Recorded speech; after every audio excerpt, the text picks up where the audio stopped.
Welcome back. Close your eyes now and settle in. If you're someone who likes to unwind thinking about the wonders of space, then you're in the right place. Tonight, we're staying close to home, in a sense. Not one planet, not one star, but the quiet, faithful companions that circle almost every world in our solar system. Moons. Some larger than actual planets. Some so strange, they barely make sense. Some hiding oceans no one expected to find at all. Before we float into it, if you're enjoying these long, slow nights among the stars, it helps this channel more than you'd think to hit like, subscribe, and leave a comment about what you'd like us to cover next. We'll start close, with the moon you already know best, the one that's been rising over every night of your life. From there, we'll work outward through the entire solar system, planet by planet, meeting the strange, varied families of moons that circle each one, before finishing with a question worth sitting with quietly, whether any of these small, distant worlds might, in their own way, be hiding something alive. And from there, we'll drift outward, moon by moon, story by story, all the way to the strange, icy edges of the solar system. Let your shoulders settle. Let's begin. Let's start with the one you know, though there's a good chance you don't know it quite as well as you think. The moon you're picturing right now, familiar and silver, was born out of violets. Around 4.5 billion years ago, a Mars-sized body, scientists call it Theia, struck the young Earth in a glancing, catastrophic collision. The impact was so severe, it likely melted a portion of Earth's outer layers entirely, throwing an enormous cloud of debris into orbit. That debris, over time, gathered itself together under its own gravity, and slowly, patiently, became the moon. Here's the first fact worth sitting with. The moon is unusually large compared to the planet it orbits. Most moons in the solar system are tiny compared to their planet, but ours is roughly a quarter of Earth's diameter, one of the largest ratios of moon to planet anywhere out here. That size matters more than it might seem, because it's large enough to genuinely stabilize Earth's tilt on its axis. Without the moon's steady gravitational pull, Earth's tilt would likely wobble far more chaotically over long stretches of time, swinging our seasons into far less predictable, far more extreme patterns than the mild, steady cycle life on Earth has quietly relied on for billions of years. The moon is also responsible for the ocean tides, something most people know, but fewer people know exactly why. The moon's gravity pulls slightly harder on the side of Earth closest to it than the side furthest away, stretching the oceans gently into two bulges, one facing the moon, one facing away. Coastlines experience the rising and falling water we call tides, a rhythm so reliable that entire ecosystems and entire early human civilizations built themselves around it.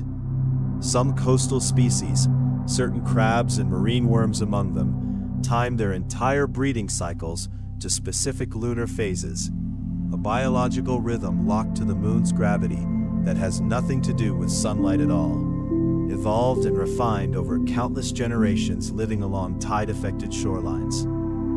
There's an interesting wrinkle to the tides, worth knowing too. The sun also pulls on Earth's oceans, though less powerfully than the moon does, given how much further away it sits. When the sun and moon align during a new or full moon, their combined pull produces especially strong tides, called spring tides.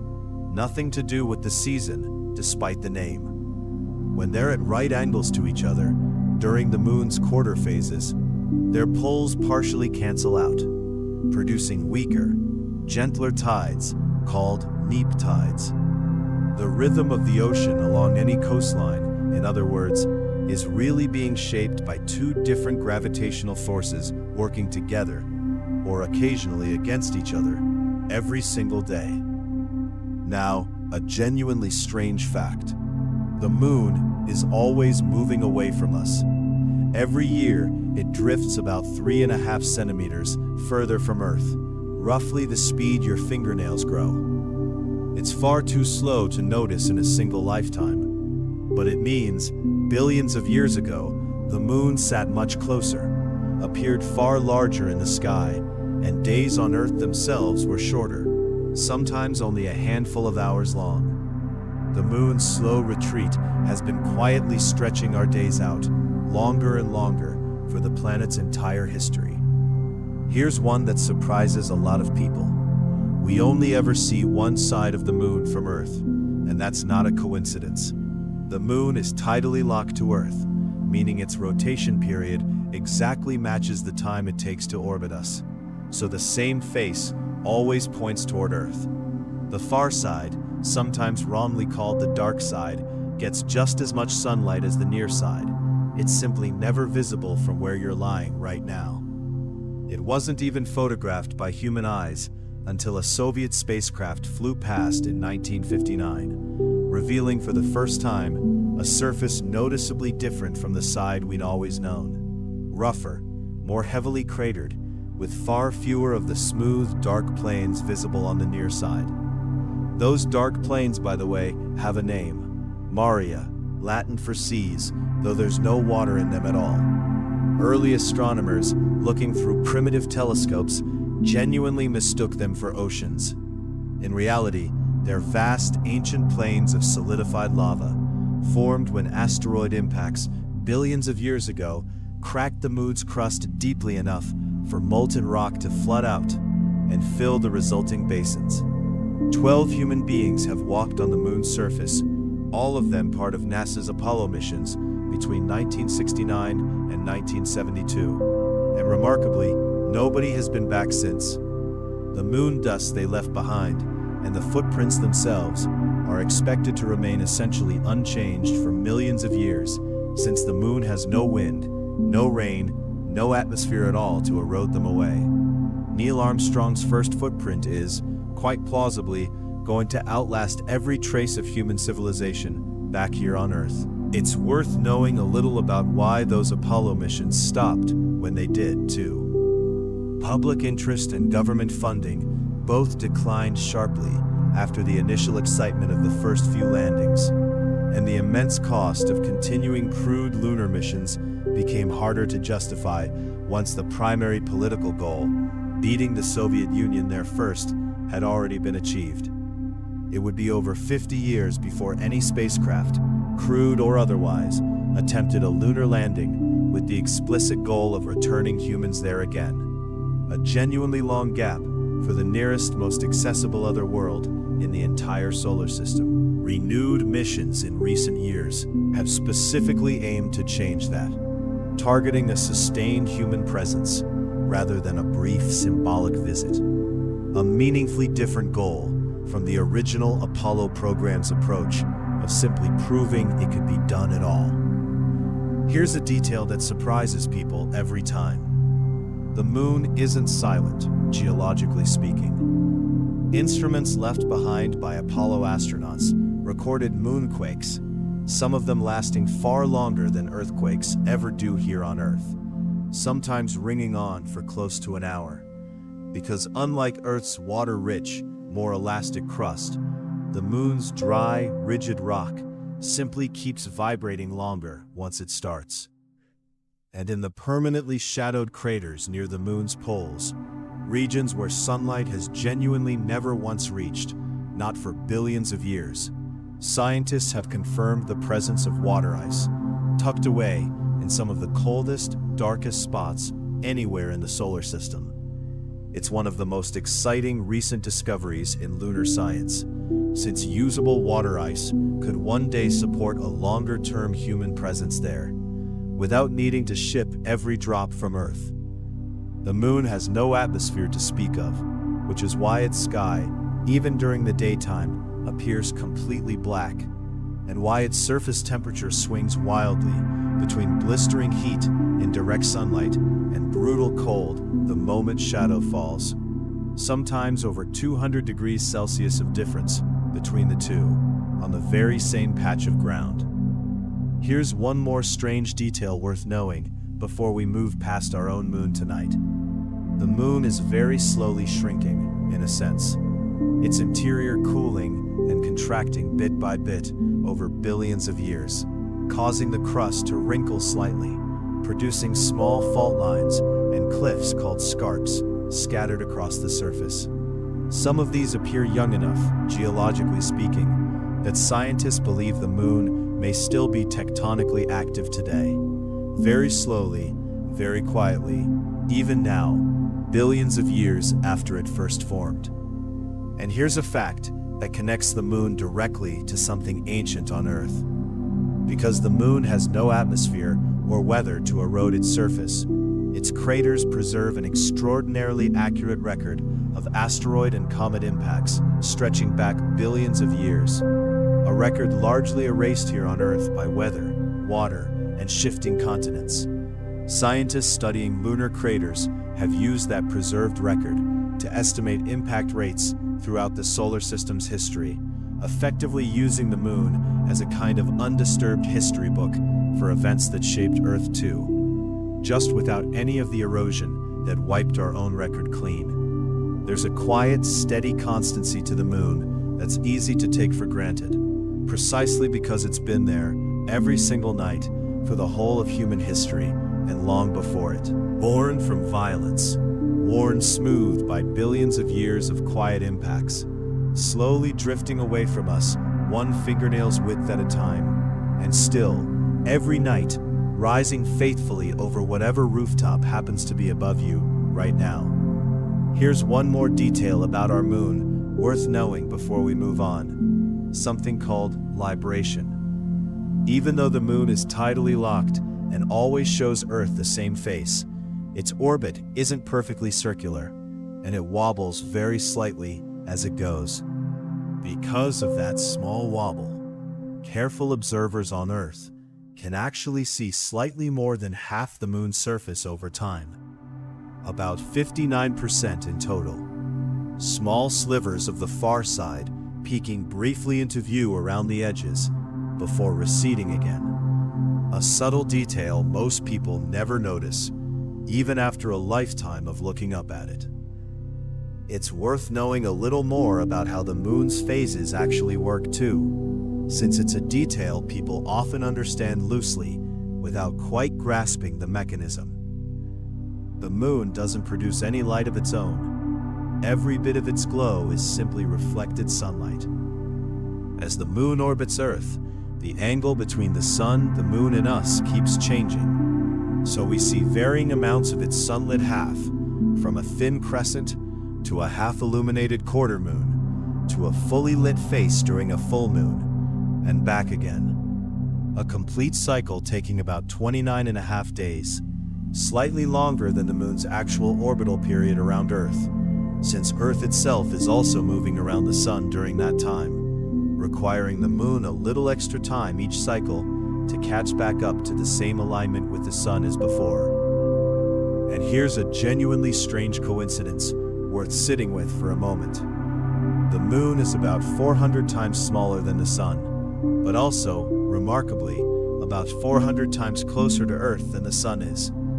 That near-perfect ratio is why, during a total solar eclipse, the moon appears to cover the sun's disk almost exactly. No more, no less. It's pure coincidence. Nothing about the moon's formation was designed with this in mind, and yet it produces one of the most striking visual events anywhere in the solar system. Something no other planet's moon and star combination lines up quite so precisely to achieve. Before we move on from our own moon, it's worth spending a little more time on something we touched on only briefly. Just how much of Earth's long-term stability may genuinely depend on having a moon this large in the first place. We mentioned that the moon stabilizes Earth's axial tilt, but it's worth understanding exactly why that matters so much. Earth currently tilts at about 23.5 degrees, and that tilt is what gives us predictable seasons, a gentle repeating cycle rather than anything chaotic or extreme. Without a large moon holding that tilt steady, computer simulations suggest Earth's axis could wobble dramatically over hundreds of thousands of years, sometimes tilting nearly on its side, similar to Uranus, and other times standing nearly upright, swinging widely between the two. A planet with a wildly shifting tilt would experience correspondingly wild, unpredictable swings in climate, ice ages, and extreme heat, potentially arriving and departing far more chaotically than anything life on Earth has ever actually had to adapt to. Mars offers a genuinely useful comparison here, since it's a planet we've already spent real time with, and it lacks a large stabilizing moon of its own, having only the two small captured asteroids we discussed earlier. Scientific models suggest Mars's axial tilt has likely varied dramatically over its history, sometimes tilting past 60 degrees, compared to Earth's comparatively steady 23.5. That kind of wild climate swing on top of everything else working against it may have been one more factor making it harder for any early Martian life, if it ever existed at all, to survive long enough to develop into anything more complex. There's a related idea worth knowing, sometimes discussed under the term the rare Earth hypothesis, the suggestion that the specific combination of factors allowing complex life to develop on Earth, a large stabilizing moon among them, might be genuinely rare across the wider universe, rather than a common, easily repeated outcome. It remains a genuinely open, actively debated question among scientists, not a settled fact, but it's a real, serious argument for just how much quiet, unglamorous credit our moon may deserve for the long, stable climate history life on Earth has enjoyed. The moon may have played a role even earlier than that too, in Earth's very earliest history. Some researchers believe the intense tidal forces generated by a much closer, much larger-looking moon billions of years ago. Remember, it was significantly nearer to Earth in the deep past, may have helped churn and mix the shallow pools and coastal waters where life is thought to have first emerged, possibly speeding up the chemical processes involved in life's earliest, most uncertain beginnings. It's worth holding all of this loosely rather than as a settled certainty, since a lot of this remains genuinely debated among scientists rather than fully proven either way. But there's something worth sitting with regardless, gently, as we prepare to move on. The quiet, familiar moon we started tonight with, the one that's simply always been there, rising faithfully every night of your life, may have done far more than just light up the night sky and pull the tides. It may have quietly, patiently, over billions of years, helped hold the conditions steady enough for the rest of this entire story. Life, seasons, stability, everything, to even become possible at all. Before we drift further out into the solar system, it's worth pausing on a simple question that turns out to have a genuinely interesting answer. What actually makes something a moon? The basic definition is simple enough. A moon is any natural object that orbits a planet, rather than orbiting the sun directly. But how a moon actually comes to exist turns out to vary quite a lot, and understanding the three main ways it happens will make everything else tonight make a lot more sense. The first method, and the one that made our own moon, is a giant impact. A collision usually early in a planet's history while the solar system was still a violent, chaotic place, throws debris into orbit, which then gathers itself together under its own gravity into a single moon. Earth's moon formed this way, so quite likely did a few of the stranger moons we'll meet later tonight. The second method is called co-formation, sometimes described as moons forming alongside their planet, from the very same swirling disk of gas and dust. Picture the same process that built the solar system itself, just on a smaller scale. A young planet surrounded by its own leftover ring of material, which slowly clumps together into one or more moons in orbit, born at essentially the same time as the planet they circle. Many of the large moons around Jupiter and Saturn likely formed this way. The third method, and probably the strangest, is capture. Sometimes an object, an asteroid, a dwarf planet, even another small world entirely, wanders close enough to a planet that the planet's gravity catches it permanently, pulling it into orbit rather than letting it continue on its original path through space. Captured moons tend to give themselves away through their orbits. They're often irregular, tilted at odd angles, sometimes even orbiting backward compared to their planet's own rotation, since they never formed in a neat, aligned disk the way co-formed moons did. Mars's two small moons, which we're about to visit, are widely believed to be captured asteroids rather than moons born alongside the planet itself. Here's a fact that puts the whole topic in perspective before we continue outward. There are currently over 200 confirmed moons in our solar system, and that number keeps growing every year as astronomers discover smaller, fainter ones around the outer planets especially. Saturn alone has well over 140 confirmed moons at last count, more than any other planet, a genuinely staggering family circling one single world. And it's worth knowing, moons themselves range from utterly enormous to almost comically small. The largest moon in the solar system, Ganymede, which we'll spend real time with shortly, is actually larger than the planet Mercury. Meanwhile, some of the smallest confirmed moons, particularly the tiny captured objects around Jupiter and Saturn, are barely a kilometer or two across, essentially oddly shaped boulders that happen to be gravitationally trapped in orbit, rather than anything resembling a proper world. One more quiet, interesting fact before we continue. Mercury and Venus, the two innermost planets, have no moons at all. Nobody knows for certain exactly why, though the leading explanation points to their closeness to the Sun. The Sun's own powerful gravity likely makes it very difficult for anything to stay stably captured in orbit around a planet sitting that close to it. And any moon forming there in the solar system's chaotic early days was more likely to be pulled away entirely or crash back down rather than settle into a lasting orbit. With that groundwork laid, let's start moving outward properly now, planet by planet, and meet the moons that call each one home. One more fact worth knowing before we continue outward: there's no official minimum size for something to count as a moon, which is part of why the numbers keep climbing as telescopes improve. Astronomers keep finding smaller, fainter objects around the outer planets that technically qualify.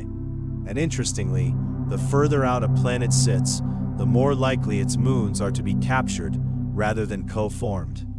Simply because the solar system's outer reaches were, and still are, fields where captured objects were more likely to survive, far more cluttered with wandering icy debris for a planet's gravity to catch hold of over billions of years. Before we continue to Mars's two small moons, it's worth pausing on something more physical and sensory, what it would genuinely feel like standing there on a handful of the worlds we're about to visit. Start with our own moon, since it's the one people have actually experienced directly. Apollo astronauts described gravity there as roughly 1/6 of Earth's, light enough that walking normally became awkward. Most astronauts found a gentle, loping, bounding gait far more natural and efficient, covering ground in long, slow arcs rather than ordinary steps. The complete silence surprised many of them too. No air to carry sound at all, meaning the only noise came from inside their own suits, their own breathing, their own heartbeat, oddly loud against the total quiet outside. On Mars's two small moons, gravity would feel almost non-existent by comparison. On Phobos, gravity is roughly 1,000th of Earth's, weak enough that a firm jump could genuinely send you drifting slowly off the surface entirely. And it would take a noticeably long, lazy arc to eventually drift back down, assuming you didn't simply escape into orbit around Mars instead. Standing there wouldn't feel like standing so much as very gently, very slowly, floating in loose contact with the ground beneath you. Io would be a place no human could survive, even briefly, but it's worth imagining regardless. Beyond the toxic volcanic gases and intense radiation from Jupiter's powerful magnetic field, the ground itself would be genuinely unstable, actively venting, actively shifting, sulfur dioxide frost crunching underfoot in the colder regions. While nearby, active lava flows glow visibly even in daylight, an unstable, restless landscape, unlike anywhere else we've described tonight. Europa and Enceladus, by contrast, would feel eerily still and quiet, smooth ice underfoot, faint, thin atmospheres offering essentially no sound at all, and depending on exactly where you stood, the ground occasionally trembling faintly from below, tidal flexing working the ice ever so slightly, evidence of the hidden ocean churning somewhere far beneath your feet, even though nothing on the visible surface would confirm it directly. Titan offers perhaps the strangest sensory experience of anywhere we've visited tonight. Its atmosphere is thick enough and its gravity weak enough that, as we mentioned earlier, a person could genuinely fly there under their own strength with simple wings.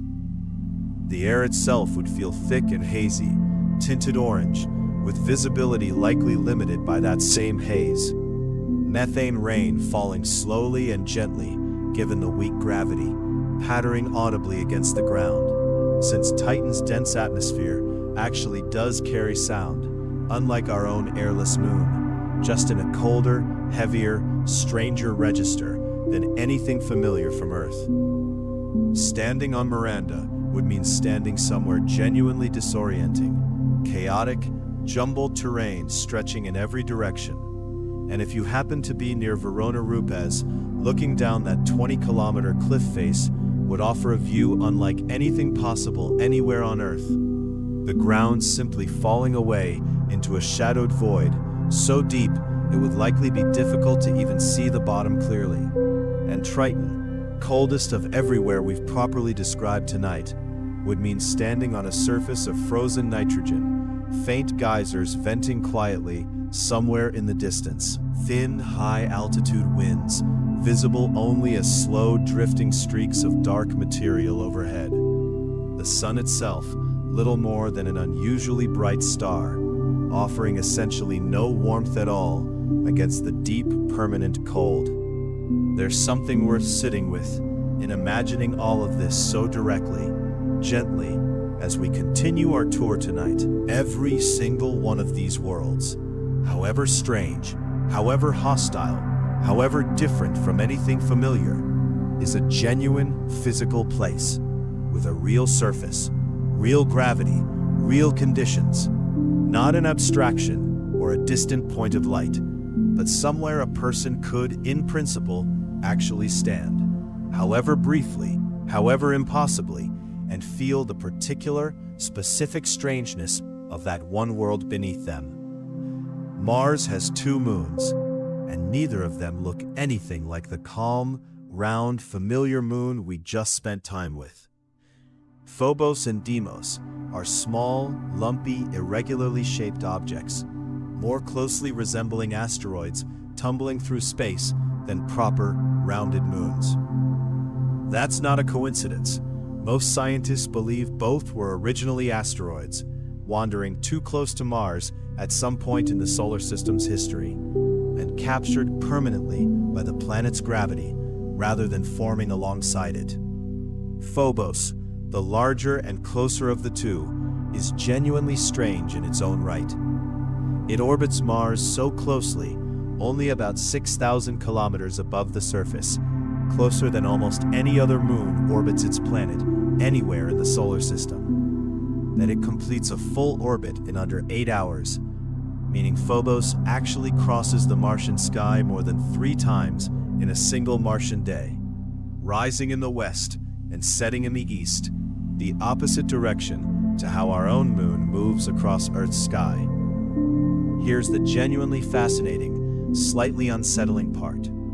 Phobos is doomed. Its orbit is slowly, gradually decaying, drawing it closer to Mars by about 2 meters every 100 years. In roughly 30 to 50 million years, scientists expect Phobos will either crash directly into the Martian surface, or more likely, be torn apart entirely by Mars's gravity before it gets that close. The immense tidal forces ripping it into fragments that would scatter into a faint ring around the planet, similar to Saturn's, just temporarily, before that debris eventually rains down onto the surface below. Deimos, the smaller and more distant of the two, tells a quieter story. It orbits much further out and much more slowly, taking around 30 hours to complete a single lap. From the Martian surface, Deimos would appear as little more than a bright star-like point, far too small and distant to show any visible disk to the naked eye, the way our own moon does from Earth. Both moons are covered in a very dark, carbon-rich material, and both are heavily cratered, further supporting the idea that they began life as ordinary asteroids before Mars's gravity ever caught hold of them. Their small size means their own gravity is far too weak to pull them into a proper round shape, the way larger moons manage, leaving them looking more like potatoes tumbling slowly through space than the smooth, familiar spheres most people picture when they hear the word moon. There's something worth sitting with in these two small, strange companions. A reminder that not every moon has the same origin story or the same fate. One drifting quietly and patiently, the other slowly, silently, counting down toward its own eventual destruction, tens of millions of years from now, long after everyone listening to this tonight is gone. Let's continue outward now to the planet with the largest, most varied family of moons we'll visit tonight. Phobos and Deimos are named after the sons of Ares, the Greek god of war, fittingly, since Mars itself carries the Roman name for that same god. Phobos means fear. Deimos means dread. Small, fitting names for two small, dark, tumbling worlds accompanying the red planet. Before we continue outward, it's worth pausing on a question that's been quietly humming underneath tonight's entire tour. One that turns out not to have a simple answer at all. We've mentioned that Ganymede is larger than Mercury, and that Titan comes close to the same size. It's a strange thing to sit with, two objects we call moons, simply because of what they orbit, being physically larger than an entire planet. So what actually separates a moon from a planet, if not size? The honest answer is context, not scale. A planet, by current definition, orbits the sun directly and has cleared its orbital neighborhood of other significant debris. A moon, no matter how large, orbits a planet instead, and that single distinction, what it orbits, matters far more to the classification than how big it actually is. If Ganymede orbited the sun directly rather than Jupiter, it would very likely be considered a planet in its own right, quite possibly one of the more interesting ones. Its size isn't in question. Its address, in a sense, is what makes the difference. This raises a genuinely interesting hypothetical, one astronomers do actually think about seriously. Could a moon ever be considered too big for its planet? In practice, there are physical limits at play. An object massive enough could theoretically disrupt its own planet's orbit, or even trigger a shared binary relationship instead, similar to Pluto and Charon's mutual dance that we spent time with earlier tonight. Jupiter and Ganymede are nowhere near that threshold. Jupiter remains overwhelmingly more massive than any of its moons combined. But the Pluto-Charon system shows us in miniature roughly what that more balanced relationship can actually look like when the size difference narrows enough. Here's a related fact worth knowing. Moons themselves span an almost absurd range of sizes. At one end, Ganymede, larger than Mercury. At the other, some of the smallest confirmed moons around Jupiter and Saturn, tiny captured objects only a kilometer or two across, essentially oddly shaped boulders that happen to be gravitationally bound in orbit, rather than anything resembling a proper, rounded world. Both ends of that spectrum get called by the exact same word, moon, despite being about as different from one another as a planet is from a pebble. There's actually a rough dividing line scientists sometimes use, related to whether an object is large enough for its own gravity to pull itself into a round, spherical shape, rather than remaining an irregular, lumpy chunk of rock. Below a certain size, roughly a few hundred kilometers across, depending on composition, an object's own gravity simply isn't strong enough to overcome the rigidity of its material and smooth it into a sphere, which is exactly why Phobos and Deimos and so many of the small captured moons we've discussed tonight remain distinctly lumpy and irregular, while larger moons, like our own, or any of Jupiter's four giants, have settled into the smooth, rounded shape most people automatically picture when they hear the word moon at all. There's something worth sitting with in this, gently, as we continue our tour. The word moon, simple as it sounds, actually covers an enormous, genuinely diverse range of objects. From worlds larger than entire planets, down to tumbling, irregular boulders barely large enough to notice at all, united by nothing more than the simple shared fact of what they happen to be orbiting. Jupiter has more than 90 confirmed moons, but 4 of them stand apart from all the rest, large enough to be genuine worlds in their own right, each one utterly different from its neighbors, despite orbiting the very same planet. These 4, Io, Europa, Ganymede, and Callisto, are called the Galilean moons, named for the astronomer who first spotted them through a telescope in January of 1610. A single night's careful observation that quietly helped prove not everything in the heavens orbits the Earth.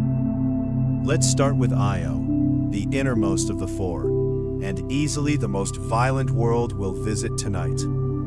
Io is the most volcanically active body anywhere in the solar system, more active even than Earth itself.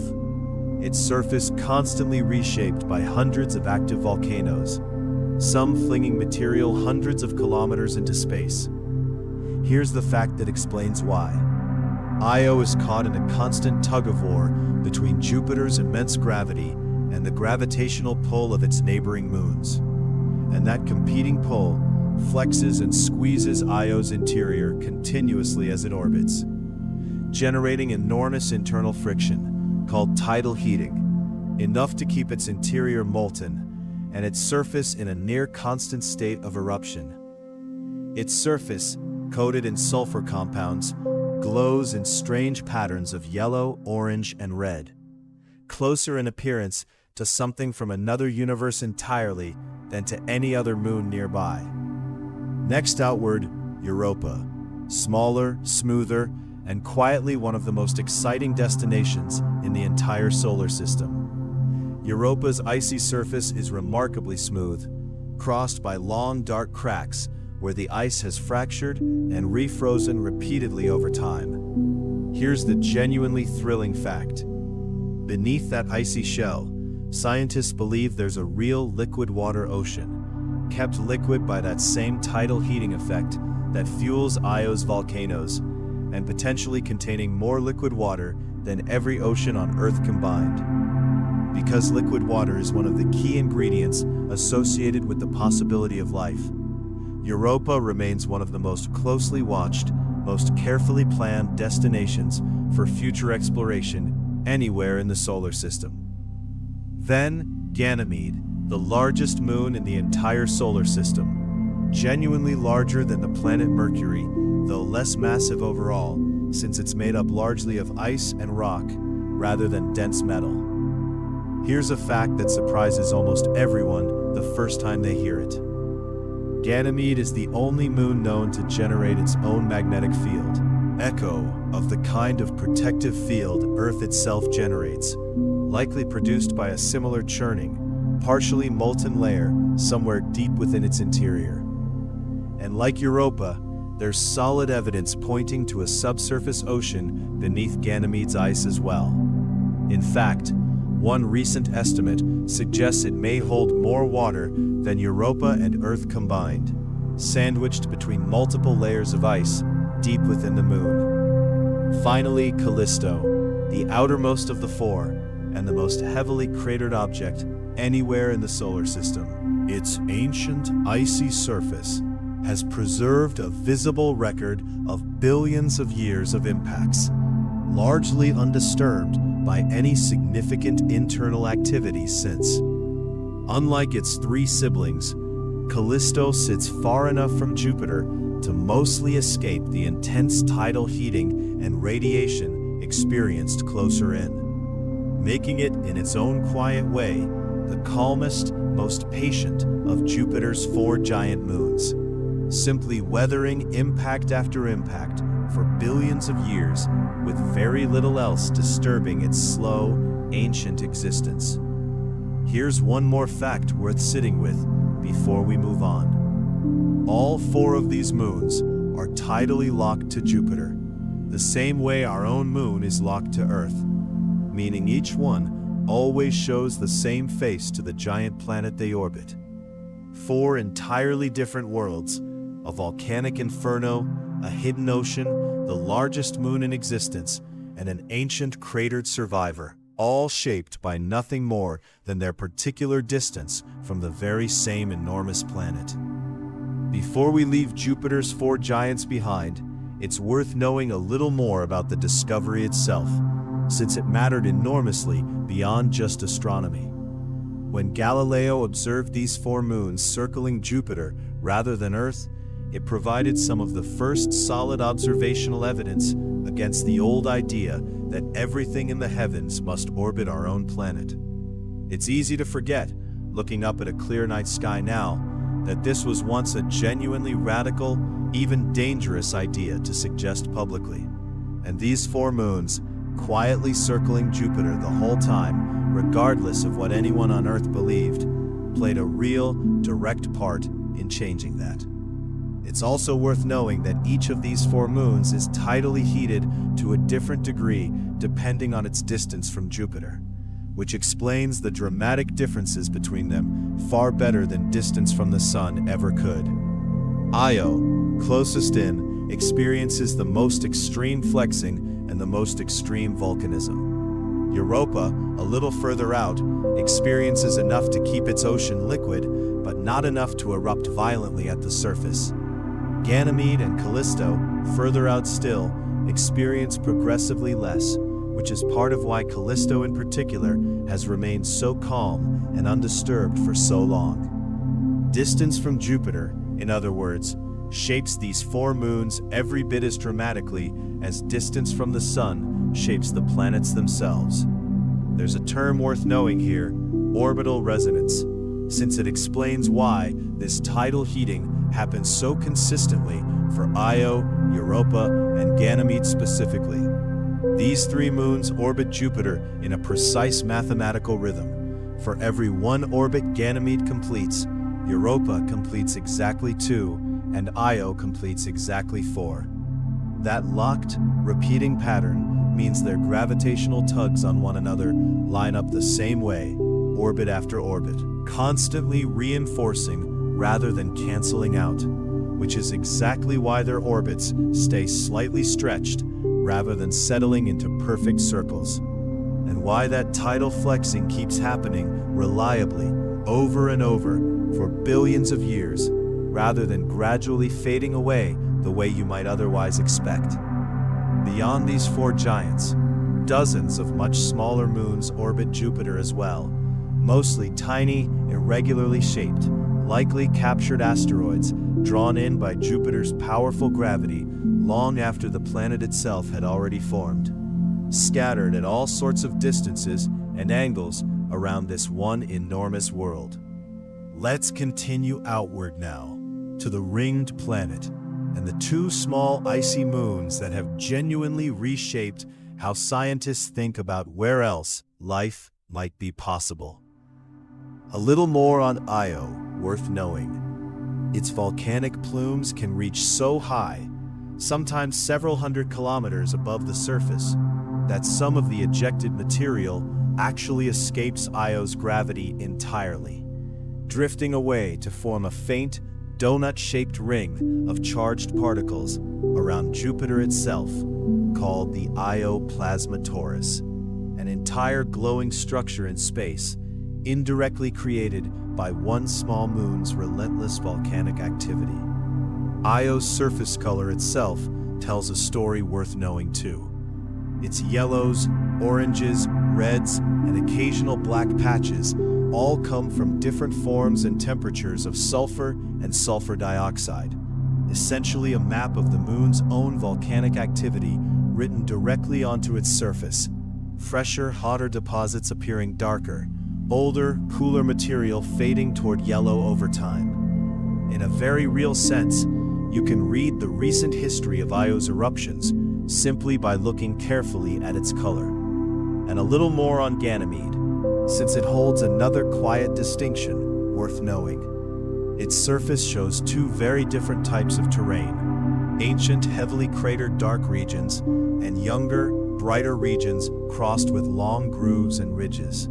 Evidence that Ganymede's icy crust has been geologically reshaped and stretched at some point in its history, unlike Callisto nearby, which has remained largely undisturbed since its earliest days. Before we move on to Saturn's family of proper moons, it's worth pausing on a genuinely interesting question, one that blurs the line between what we've been calling a moon all night and what we've been calling a ring. We touched briefly during our tour of the wider solar system on where Saturn's famous rings might have come from. But it's worth returning to properly now, because one of the leading explanations connects directly back to everything we've discussed tonight. A significant number of scientists now believe Saturn's rings may actually be the shattered remains of a moon, a real, substantial moon that once orbited peacefully, much like the dozens we've visited tonight, until something tore it apart entirely. Here's how that's thought to have happened. A moon, potentially similar in size to some of the mid-sized icy moons we discussed earlier, Rhea or Dione perhaps, may have drifted too close to Saturn at some point in the relatively recent past, geologically speaking, perhaps just a few 100 million years ago rather than during the solar system's ancient formation. Once it crossed a certain distance from Saturn, called the Roche limit, the point at which a planet's gravity pulls harder on the near side of an object than the far side, the moon would have simply been torn apart by that difference in gravitational pull, shattered into countless fragments of ice and rock, which then spread out and settled into the wide, flat, glittering disk we now call Saturn's rings. If this theory is correct, and there's genuinely compelling evidence supporting it, then Saturn's rings aren't really a separate category of object from the moons we've spent tonight visiting at all. They're simply what's left of one, or possibly several, spread thin and wide, rather than gathered into a single round body, a moon's remains rather than a moon's replacement. This idea would also help explain something that's puzzled scientists for a long time. Why Saturn's rings appear to be made almost entirely of clean, bright water ice, remarkably free of the darker, rockier material you'd expect if the rings had simply formed from leftover material during the solar system's early, chaotic days, the same way the planets themselves did. A relatively recently shattered icy moon would still be relatively clean and bright, not yet darkened by billions of years of micrometeorite impacts and space weathering the way truly ancient material would be. It's a strange, almost bittersweet thought to sit with, gently, given everything we've covered tonight. Every other moon we've visited has been a small, complete, ongoing world of its own, still turning, still orbiting, still quietly existing. Saturn's rings, by this theory, represent the opposite. A moon story that's already ended, its material still there, still visible, still catching sunlight beautifully every single night, just no longer gathered together into anything resembling a single whole world anymore. And here's a detail worth knowing that connects this idea back to something else we discussed tonight.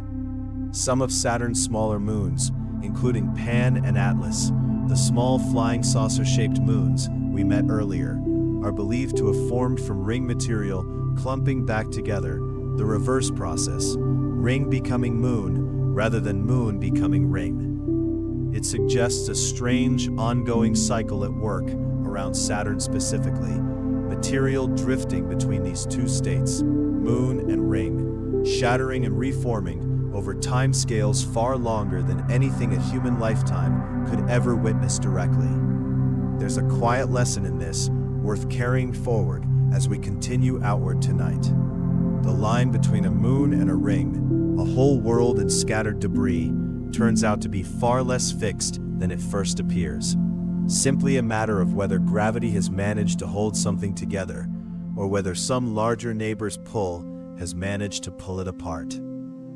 Before we continue tonight's tour, it's worth taking a moment to properly rank and compare the scale of everything we've visited and will visit, since numbers alone rarely give a true sense of proportion. Start at the very top. Ganymede, at roughly 5,200 kilometers across, holds the title of largest moon in the solar system, followed closely by Titan at just under 5,200 kilometers. So close in size that for a long time, astronomers weren't entirely certain which of the two was actually larger. Titan's thick atmosphere makes its true solid diameter harder to measure precisely than Ganymede's bare, exposed surface. Third largest is Callisto, at around 4,800 kilometers, followed by our own moon at a little under 3,500 kilometers, still respectable, but noticeably smaller than the giants orbiting Jupiter and Saturn. Io comes next, slightly smaller again, followed by Europa, smaller still, the smallest of Jupiter's four giants, though still larger than either of Saturn's next two largest moons, Rhea and Titan's smaller icy neighbors. Moving further down the scale, Triton sits at roughly 2,700 kilometers, still a genuinely substantial world, despite everything strange about its backward orbit and captured origin. Titania and Oberon, the two largest moons of Uranus, come in smaller again, each a little over 1,500 kilometers across, roughly comparable in scale to some of Saturn's mid-sized icy moons like Rhea. Then the size gap really begins to open up. Enceladus, for all the attention its plumes and hidden ocean rightfully receive, is barely 500 kilometers across, small enough that it would fit within the state of Arizona with room to spare. A genuinely tiny world carrying an outsized amount of scientific interest. Miranda, similarly modest in size, sits at under 500 kilometers too, despite hosting some of the tallest cliffs anywhere in the solar system, proof that dramatic geology doesn't require a large parent body to produce it. Further down still, Phobos and Deimos, at roughly 22 and 13 kilometers across respectively, are barely larger than a modest-sized town, genuinely tiny compared to almost everything else we've discussed tonight, and yet still substantial enough to hold themselves together as coherent, if lumpy, single objects, rather than simply scattering apart under their own weak gravity. And at the very bottom of tonight's scale, some of the smallest newly discovered moons around Jupiter and Saturn, barely a kilometer or two across, objects so small that if you could somehow stand on one, you could likely throw a ball hard enough to send it into orbit entirely, or even off the moon's surface completely, given how weak their gravity actually is at that scale. It's worth sitting with the sheer range this represents, gently, as we continue tonight's journey. From Ganymede, larger than an entire planet, down to tiny tumbling objects smaller than most small towns here on Earth, all of them carrying the exact same simple label, moon, a word doing an enormous amount of quiet work to describe an almost absurdly wide range of actual worlds. Saturn has more confirmed moons than any other planet in the solar system, well over 140 at last count, an enormous, varied family circling one golden ringed world. Tonight, we'll spend real time with a handful of the most remarkable. Titan comes first, and it deserves it. Saturn's largest moon, and the second largest moon in the entire solar system after Ganymede. Here's the fact that makes Titan genuinely unique. It's the only moon anywhere in the solar system with a substantial atmosphere of its own. Thick, hazy, and orange-tinted. Dense enough that surface pressure on Titan is actually higher than Earth's own. And here's where it gets stranger still. Titan is the only place besides Earth known to have stable liquid on its surface. Rivers, lakes, even small seas. Not water, though. On Titan, far from the sun, in permanent deep cold, that liquid is methane and ethane, chemicals that exist as gas here on Earth, but behave on Titan the way water does here, evaporating, forming clouds, falling as rain, collecting into lakes, an entire alien weather cycle playing out in slow motion, at a temperature that never rises above roughly -170 degrees Celsius.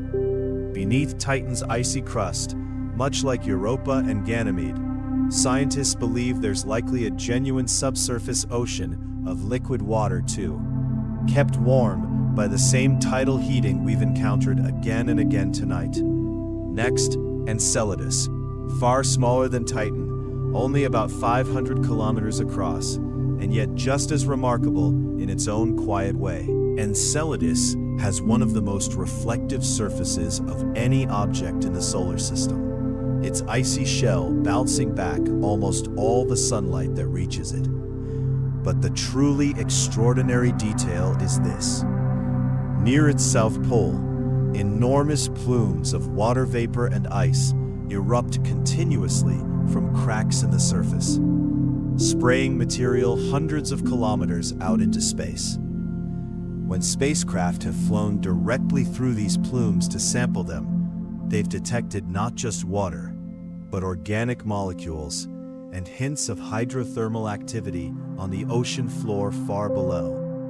One of the most tantalizing possibilities anywhere in the solar system for finding some simple form of life. Then there's Iapetus, and this one is simply strange. Iapetus has two dramatically different faces. One side dark as coal, the other bright as snow. A divide so stark, it's visible even through a modest telescope from Earth. Nobody is entirely certain why, though the leading theory involves dark dust from another Saturnian moon slowly coating one hemisphere over billions of years, which then absorbs more heat and causes ice there to evaporate and redeposit on the colder, brighter side.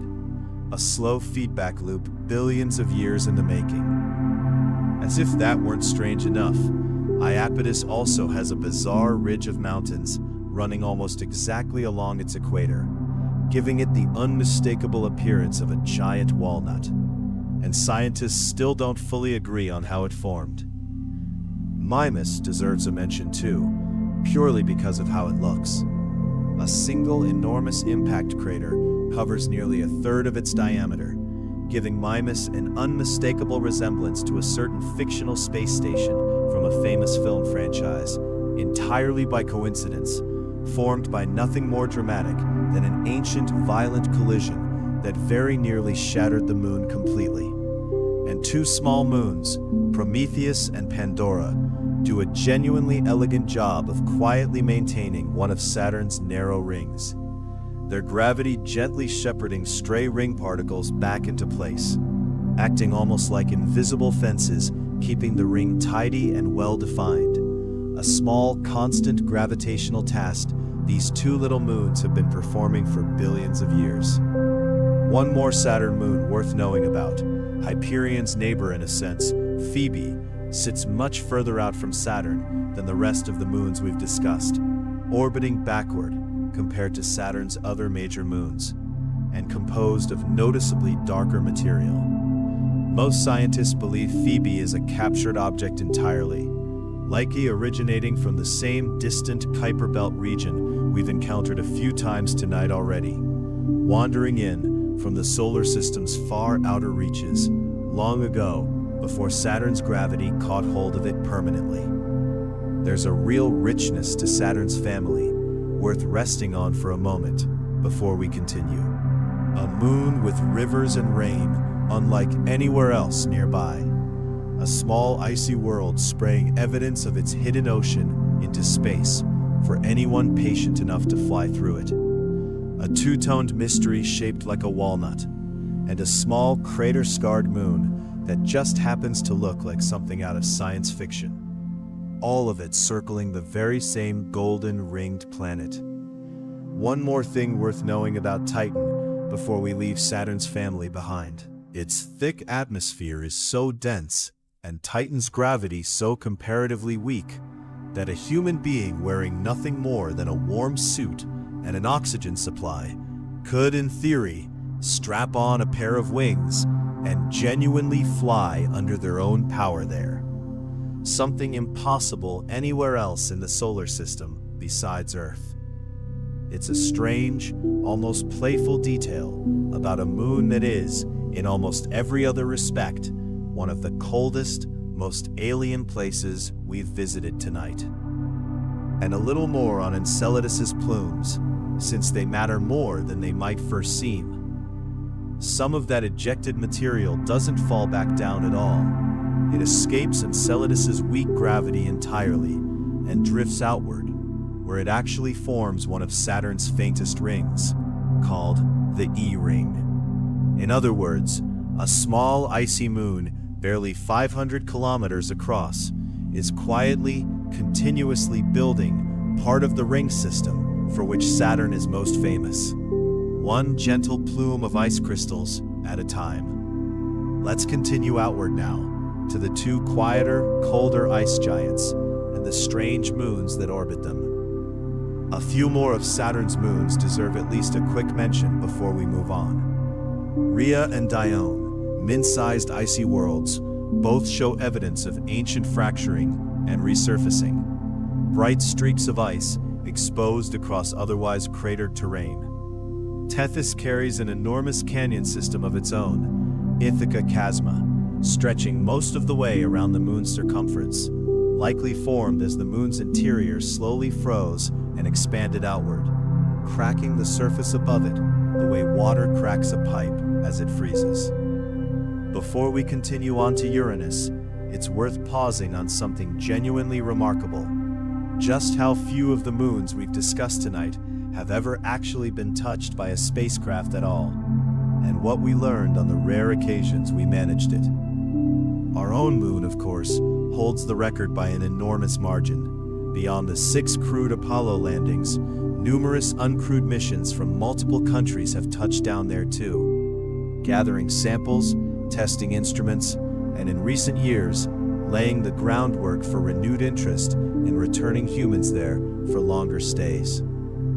Titan holds a genuinely special distinction among every other moon we've visited tonight. In January of 2005, the European Space Agency's Huygens probe carried across the solar system attached to NASA's Cassini spacecraft, separated and descended slowly through Titan's thick, hazy atmosphere, eventually touching down gently on its surface. It remains to this day the only successful landing ever achieved anywhere in the outer solar system, farther from the Sun than any other landing in human history. Huygens survived for just over an hour after touchdown, sending back photographs of a strange, hazy, orange landscape. Smooth, rounded stones scattered across what appeared to be a dry riverbed, in an environment that was not dry at all, but filled with liquid hydrocarbons, carved, scientists believe, not by water, but by that same alien methane rain we discussed earlier tonight. No spacecraft has ever landed on any of Jupiter's 4 giant moons, despite how much we've learned about them from careful orbital study. NASA's Galileo spacecraft, and more recently, Juno, have studied Io, Europa, Ganymede, and Callisto extensively from orbit. And a mission called Europa Clipper is currently underway, specifically designed to study Europa's icy shell and subsurface ocean in unprecedented detail. Though even that mission is built to orbit and fly past repeatedly, rather than attempt an actual landing on such a scientifically precious, potentially fragile icy surface. Similarly, despite everything we know about Enceladus's plumes, no spacecraft has ever landed there either. Cassini's flybys, some passing directly through the icy spray itself, were all conducted from orbit, gathering samples mid-flight rather than ever touching down on the surface. Mars's two small moons, Phobos and Deimos, have never been landed on by any spacecraft either, though a Japanese mission currently in development, called MMX, is specifically designed to land briefly on Phobos, collect a sample, and return it to Earth, which would make Phobos only the second body beyond our own moon that humans have ever directly sampled and brought material back from. It's worth sitting with just how much we've managed to learn about these worlds without ever actually landing on almost any of them. Careful orbital imaging, gravity measurements, spectral analysis of light reflecting off their surfaces, and in a few remarkable cases, flying directly through material a moon has sprayed out into space, have together built an extraordinarily detailed picture of worlds most of us will never see up close in any other way. Real, physical places, mapped and understood in genuine detail, almost entirely from a careful, patient distance. Before we continue outward, it's worth returning to something we touched on earlier with Prometheus and Pandora, because the role small moons play in shaping ring systems turns out to be a much bigger, much more elegant story than a single pair of shepherd moons suggests. Saturn's rings aren't actually one continuous uniform disk. They're divided into several distinct sections, separated by gaps, and nearly every one of those gaps exists because of a small moon quietly orbiting within it. The largest and most famous of these, the Cassini division, a dark gap roughly 4,800 kilometers wide, clearly visible even through a modest telescope from Earth, is kept clear largely through the gravitational influence of Mimas, the same small crater-scarred moon we mentioned earlier. Mimas doesn't orbit within the gap itself. It orbits further out, but its gravity repeatedly tugs on ring particles at a specific distance in a repeating rhythm, gradually clearing that region of debris over millions of years. The same basic principle of orbital resonance we encountered with Jupiter's giant moons, just working here to clear space rather than to generate heat. Smaller moons, embedded directly within the rings themselves, do something even more precise. Pan, one of the flying saucer-shaped moons we met earlier, orbits directly inside a narrow gap called the Encke Gap. Its gravity actively sweeping the gap clear as it goes, like a tiny, tireless groundskeeper continuously maintaining the same stretch of path. Daphnis, a similarly small moon, does the same job for another narrow gap nearby, the Keeler Gap. And its passage actually raises small, visible waves in the edges of the surrounding ring material, gentle ripples in the ice and dust, stirred up by the small moon's gravity as it passes, clearly visible in close-up spacecraft imagery. This isn't unique to Saturn either, though Saturn's rings are by far the most dramatic example. We mentioned Cordelia and Ophelia doing similar shepherding work for one of Uranus's narrow rings earlier tonight.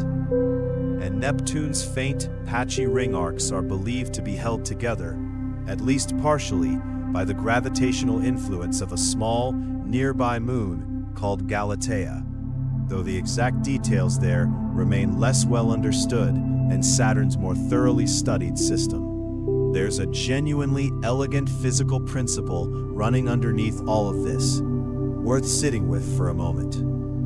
Left entirely alone, a ring of orbiting debris would gradually spread out, smear itself thin, and eventually disperse entirely.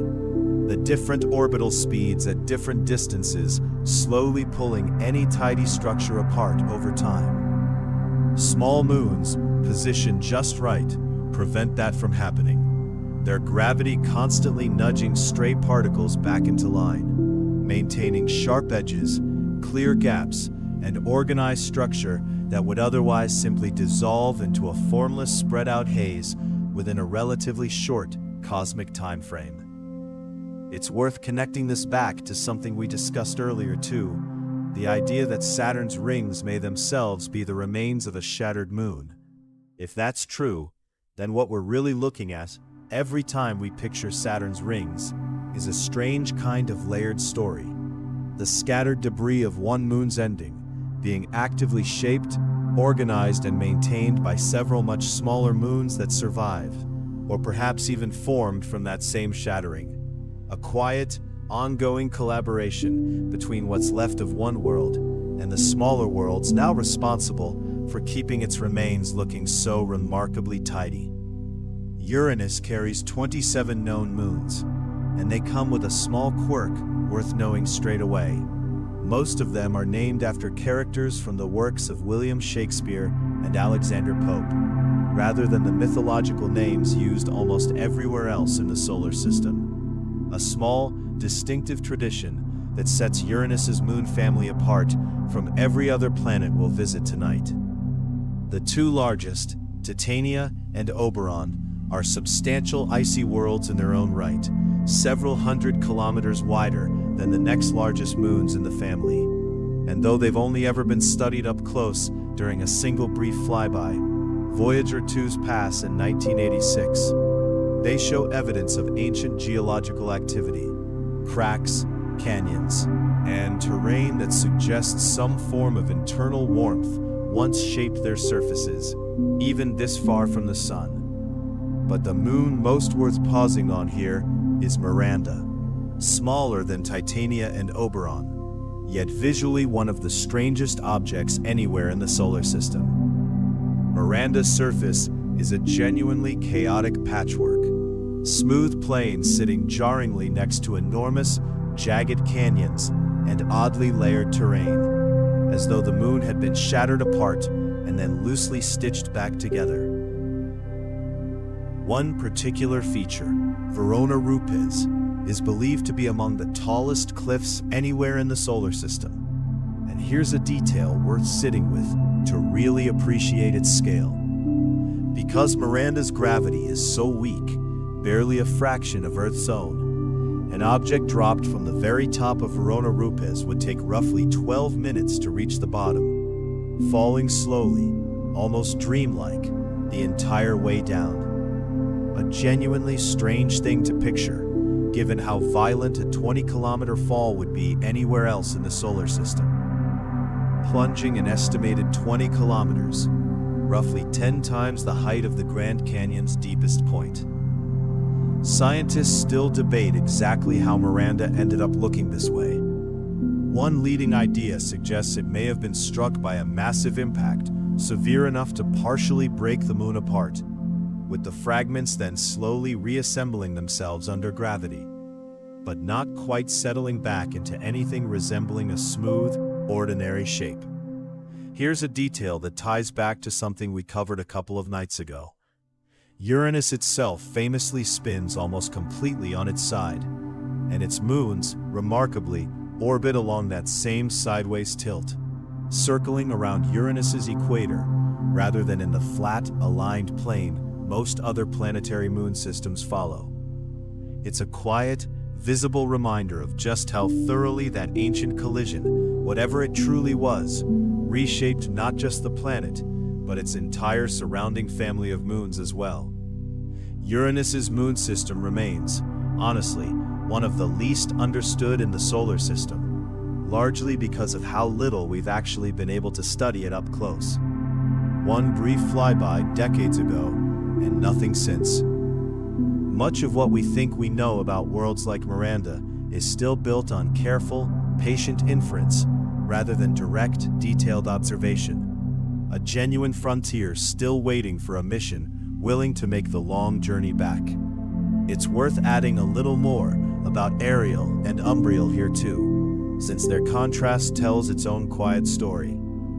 Ariel's surface shows long, deep canyons and evidence of relatively recent resurfacing, likely driven by some form of internal warmth, possibly tidal heating, similar in principle to what we've encountered again and again tonight, just far weaker here given Uranus's more modest gravitational influence compared to Jupiter or Saturn. Umbriel, orbiting at a similar distance, shows almost none of that, remaining one of the darkest, most heavily cratered, least altered moons anywhere in the solar system, as though time had simply passed it by while its neighbor continued slowly reshaping itself.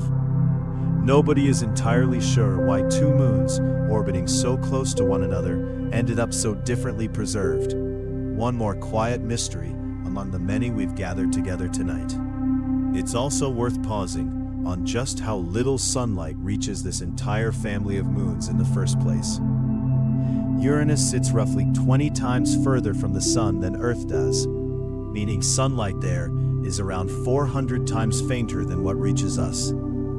Every crack, canyon, and cliff we've just described on Miranda, Titania, and Oberon exists in a world of near-permanent, deep twilight, even at what counts as midday there, a detail worth holding gently in mind as we picture these strange, distant moons. Let's continue on now to the final true planet in the solar system and its own strange, backward-moving companion. It's worth knowing a little of the history behind Uranus's moons, too. The planet itself was discovered in 1781 by William Herschel, and its first two moons, Titania and Oberon, were discovered by Herschel himself just 6 years later. It was actually his son, John Herschel, who suggested the Shakespearean naming tradition decades afterward, breaking from the mythological convention used everywhere else in the solar system. A small quirk of family history, quietly shaping how an entire planet's moons are named to this day.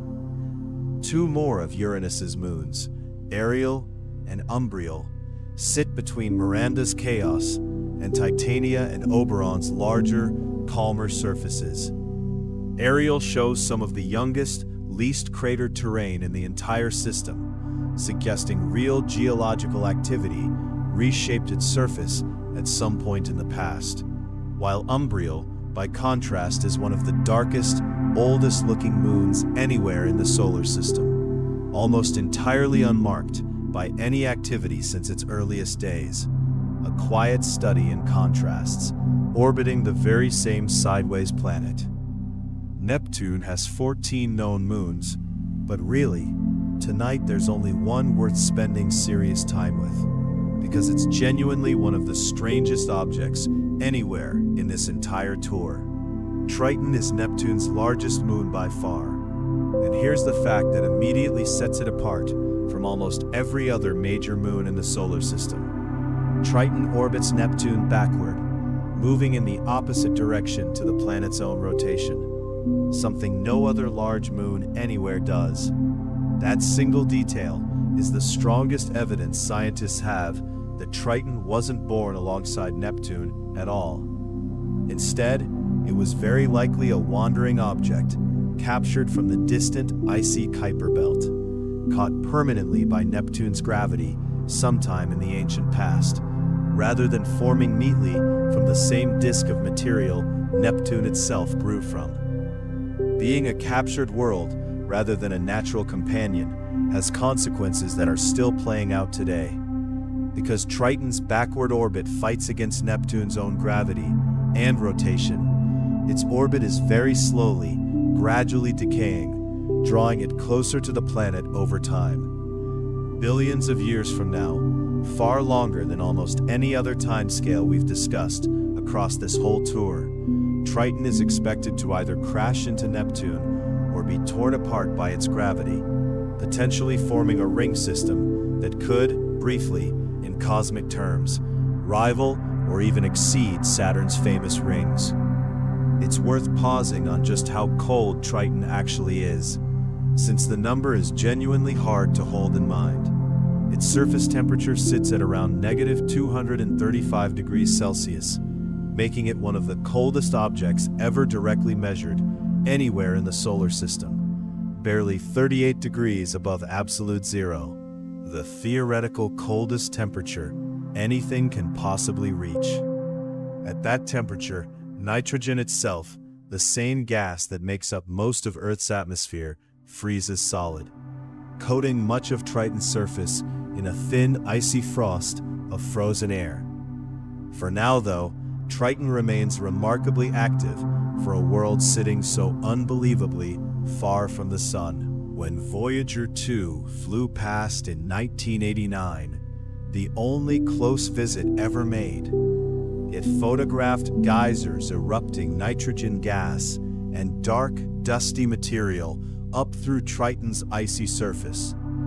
Jets rising several kilometers into the thin atmosphere before drifting back down. Evidence of real, ongoing geological activity on a moon receiving barely 1,000th of the sunlight Earth does. It's worth understanding what actually powers these geysers, since the mechanism turns out to be genuinely elegant. Scientists believe sunlight, faint as it is this far out, still manages to slightly warm patches of nitrogen ice beneath Triton's surface, enough to cause it to vaporize suddenly and forcefully, venting upward through weak points in the crust, somewhat like a very slow, very cold version of a geyser here on Earth, just powered by sunlight warming buried ice rather than heat rising from underground. Winds high in Triton's thin atmosphere then catch that venting material and sweep it sideways, leaving long, dark streaks trailing across the surface downwind of each active vent. Streaks that have actually been photographed shifting position slightly between observations. Direct visible evidence of Triton's high-altitude winds at work. Triton's surface itself is a strange patchwork too. Icy plains, ridges, and a distinctive cracked terrain, sometimes nicknamed cantaloupe terrain for its resemblance to the dimpled skin of the fruit, formed by processes scientists still don't fully understand, likely related to slow upward movement of warmer ice from within the moon. There's something quietly fitting about closing out our tour of the major planet's moons here, with a world that doesn't even belong by birth, a wanderer, captured rather than born in place, spinning the wrong way around its adopted planet, slowly, patiently, over billions of years, drifting toward an eventual dramatic ending that nobody alive today, or for billions of years after, will ever be around to witness. Beyond Neptune, in the cold, scattered dark we touched on during our solar system tour, one more moon system deserves a mention before we turn to some of the strangest oddities this whole topic has to offer. There's a quiet scientific reason Triton matters beyond just its strangeness. Because it was very likely captured from the Kuiper Belt, the same distant icy region we visited during our tour of the wider solar system. Studying Triton up close gives scientists one of their best available windows into what a Kuiper Belt object, similar in many ways to Pluto itself, actually looks like from nearby, without needing to travel all the way out to the Kuiper Belt directly to see one.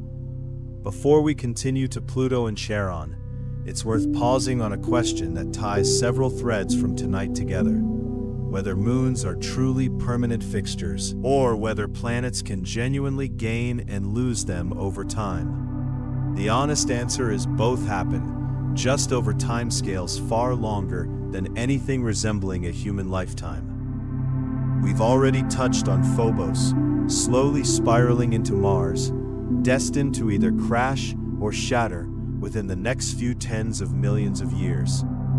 That's an example of a planet losing a moon through slow, inevitable orbital decay, gravity patiently winning out over time. Triton offers the flip side of that same story, a planet gaining a moon that wasn't originally its own, capturing a wandering object from the distant Kuiper Belt and permanently claiming it as a companion. Scientists believe similar capture events likely explain several of the smaller, more distant, more irregularly orbiting moons scattered around Jupiter and Saturn II. Wandering objects, once independent, now permanently bound to a much larger neighbor's gravity. There's an interesting related idea worth knowing, sometimes called moon exchange or moon theft, though it remains more theoretical than confirmed. Some astronomers have proposed that during close encounters between two planets, exceedingly rare, but not impossible over billions of years of solar system history, a moon could, in principle, be pulled away from one planet entirely and recaptured by another. Nothing like this has ever been directly observed happening in our own solar system, but computer simulations suggest it's at least physically possible, adding one more layer of genuine uncertainty to the otherwise apparently stable, settled arrangement of planets and moons we've spent tonight exploring. Here's a related fact worth sitting with. Not every object that temporarily behaves like a moon stays one permanently. Earth has, on rare occasions, briefly captured small asteroids into temporary unstable orbits, sometimes called mini-moons, before they eventually escape again and continue on their way around the sun. One such object, roughly the size of a small car, orbited Earth briefly in 2020 before drifting back off into an ordinary solar orbit months later. A genuine, if temporary, second moon that came and went largely unnoticed by anyone not specifically watching for it. It's worth remembering, too, that our own moon's fate isn't entirely fixed either, even though nothing dramatic is expected anytime soon. As we mentioned earlier tonight, it continues drifting slowly outward, and calculations suggest that in the extremely distant future, many billions of years from now, long after the sun itself has already swollen into a red giant and likely engulfed both Earth and the moon together, the entire question of a stable Earth-Moon system will have become irrelevant regardless, swallowed up in the much larger, slower story of our star's own eventual ending. There's a comforting kind of perspective worth resting on here, gently, as we continue outward. Nothing in tonight's story, not one single moon we've visited, exists in a state of true permanent stillness. Everything is moving, slowly, patiently, drifting closer or further away, tightening or loosening its grip, over timescales so vast that from any single human lifetime, everything appears perfectly fixed, perfectly permanent, exactly as it's always been. It never truly is. It's simply moving too slowly for any of us to notice. Before we continue toward Pluto and Charon, it's worth pausing on something we've mentioned in passing several times tonight, without ever fully explaining why these moons look so different from one another in color and pattern, given that most of them are built from broadly similar raw ingredients: ice, rock, and dust. Composition is the first major factor. A moon's base color depends heavily on what it's actually made of. Icy moons, Europa, Enceladus, Titania, tend toward pale whites, grays, and pale blues, since water ice reflects sunlight fairly evenly across the visible spectrum. Rockier moons, our own included, tend toward grays and browns, since rock and dust absorb and reflect light less evenly. Io stands apart entirely because of its sulfur-rich volcanic surface. Sulfur compounds shift color dramatically depending on their temperature and exact chemical form, which is exactly why Io displays such a wide, almost unnatural-looking range of yellows, oranges, and reds across different regions. Essentially a visible map of temperature and volcanic history painted directly onto the moon's surface. Radiation exposure changes surface color over time too, a process called space weathering. Moons with weaker or no protective magnetic fields, sitting exposed to constant bombardment from charged particles and cosmic rays, gradually darken and redden over billions of years, their surfaces slowly altered at a chemical level by that constant exposure. This is part of why some ancient, undisturbed surfaces, Callisto among them, appear notably darker overall than younger or more geologically active neighbors nearby. External contamination plays a role too, and we touched on this earlier with Iapetus specifically. Its strange two-tone surface, likely explained by dark dust drifting over from a neighboring moon and settling unevenly across one hemisphere. A similar, though less dramatic effect happens elsewhere too. Material ejected from one moon's volcanic or icy activity can drift through a planet's wider system and gradually coat nearby moons, subtly altering their appearance over very long timescales. A kind of slow, ongoing cross-contamination playing out quietly across an entire family of moons. Charon's reddish polar cap, which we discussed briefly earlier, tonight's example of an entire moon's surface color being shaped by gases escaping from its neighbor, deserves a little more explanation here too. Sunlight striking those escaped gases as they settle onto Charon's cold surface triggers slow chemical reactions, converting simple frozen compounds into more complex reddish organic molecules over time. A process similar in principle to reactions that happen in Titan's hazy orange atmosphere, and even, some scientists believe, similar to chemical processes that may have played some small role in the very earliest chemistry leading toward life here on Earth. Age itself matters enormously too. Freshly exposed ice or rock from a recent impact, a recent volcanic eruption, or newly resurfaced terrain tends to appear brighter and more reflective than older, more weathered material nearby, simply because it hasn't yet been darkened by the slow accumulated effects of radiation and micrometeorite impacts over time. This is part of why scientists can often estimate the relative age of different regions on a single moon's surface just by comparing brightness and color. Brighter patches generally younger, darker patches generally far more ancient. There's a quiet visual logic running underneath everything we've described across this entire tour tonight, worth resting on gently. Every color, every marking, every strange patch or streak on every moon we've visited carries real information, a physical record of composition, age, exposure, and history, written directly onto each surface, in a language scientists have only fairly recently learned to read with any real confidence.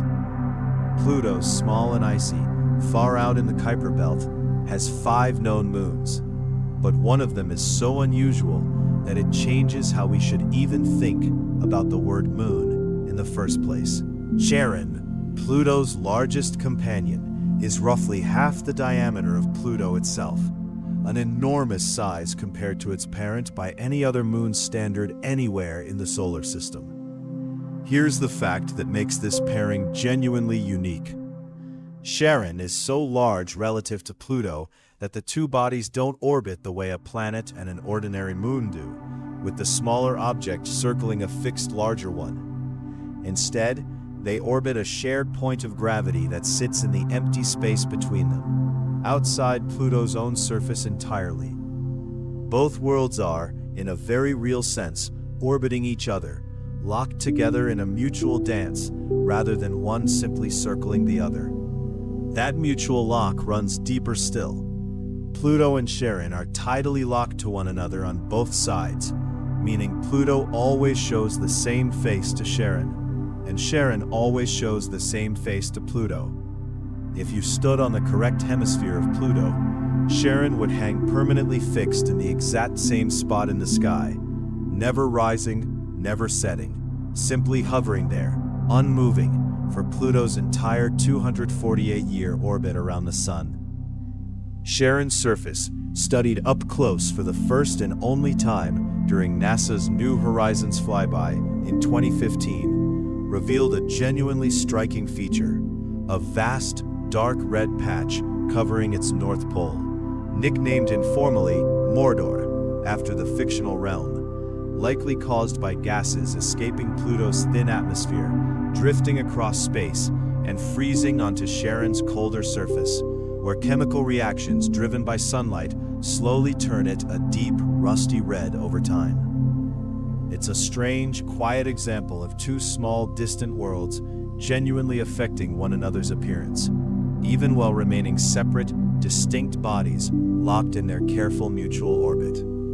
Pluto's four smaller moons, Styx, Nix, Kerberos, and Hydra, are far tinier and far stranger in their behavior. Several of them tumble chaotically as they orbit, rather than rotating smoothly and predictably the way most moons do, likely a consequence of the complicated, competing gravitational pulls of both Pluto and the unusually large Charon nearby. A small, distant reminder that not every corner of the solar system settles into calm, predictable order.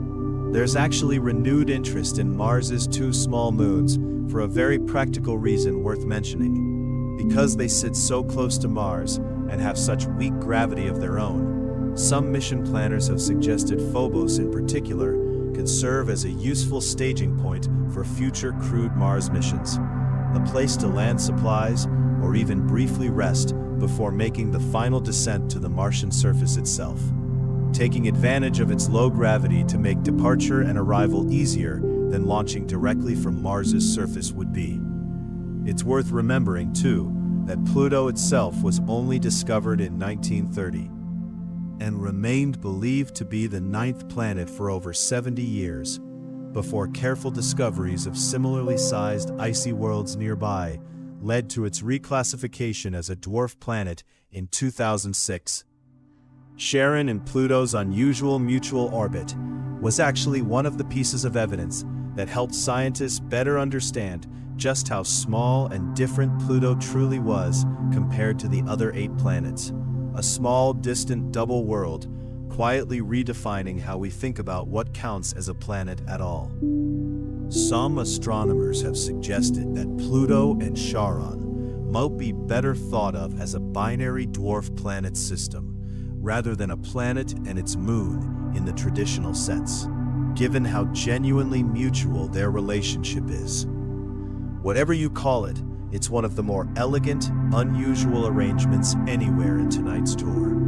Two small, icy worlds, locked together in an endless silent dance, far out in the cold dark beyond Neptune. Charon itself wasn't discovered until 1978, nearly 50 years after Pluto's own discovery, spotted almost by accident when an astronomer noticed a strange, repeating bump on the edge of Pluto's image in photographic plates, eventually confirmed to be a separate, orbiting body rather than any flaw in the image itself. For decades before that, nobody realized Pluto had a companion at all, quietly orbiting, locked in that same mutual dance the whole time. Before we turn to the strangest oddities in the solar system, it's worth pausing on something that's been quietly true across nearly every section tonight: just how recent and how ongoing the discovery of new moons actually is. Saturn offers the clearest example of this. As recently as 2023, astronomers announced the discovery of 62 new moons around Saturn in a single batch, found using a technique called shift and stack, where telescopes take dozens of images of the same patch of sky over several hours, then digitally shift each image to account for a moon's expected motion before combining them all together, allowing faint, small, previously invisible objects to gradually emerge out of what would otherwise look like empty background noise. That single announcement on its own pushed Saturn's total confirmed moon count past 140, cementing its position as the moon-richest planet in the solar system, a title that's shifted back and forth between Saturn and Jupiter more than once as new batches of tiny moons continue being confirmed around both giants. Here's a detail worth sitting with.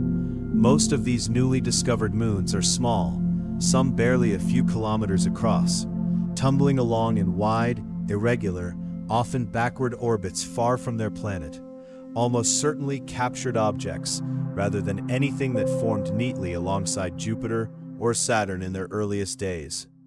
They're faint enough and distant enough that they were essentially invisible to the telescopes and techniques available, even just a couple of decades ago.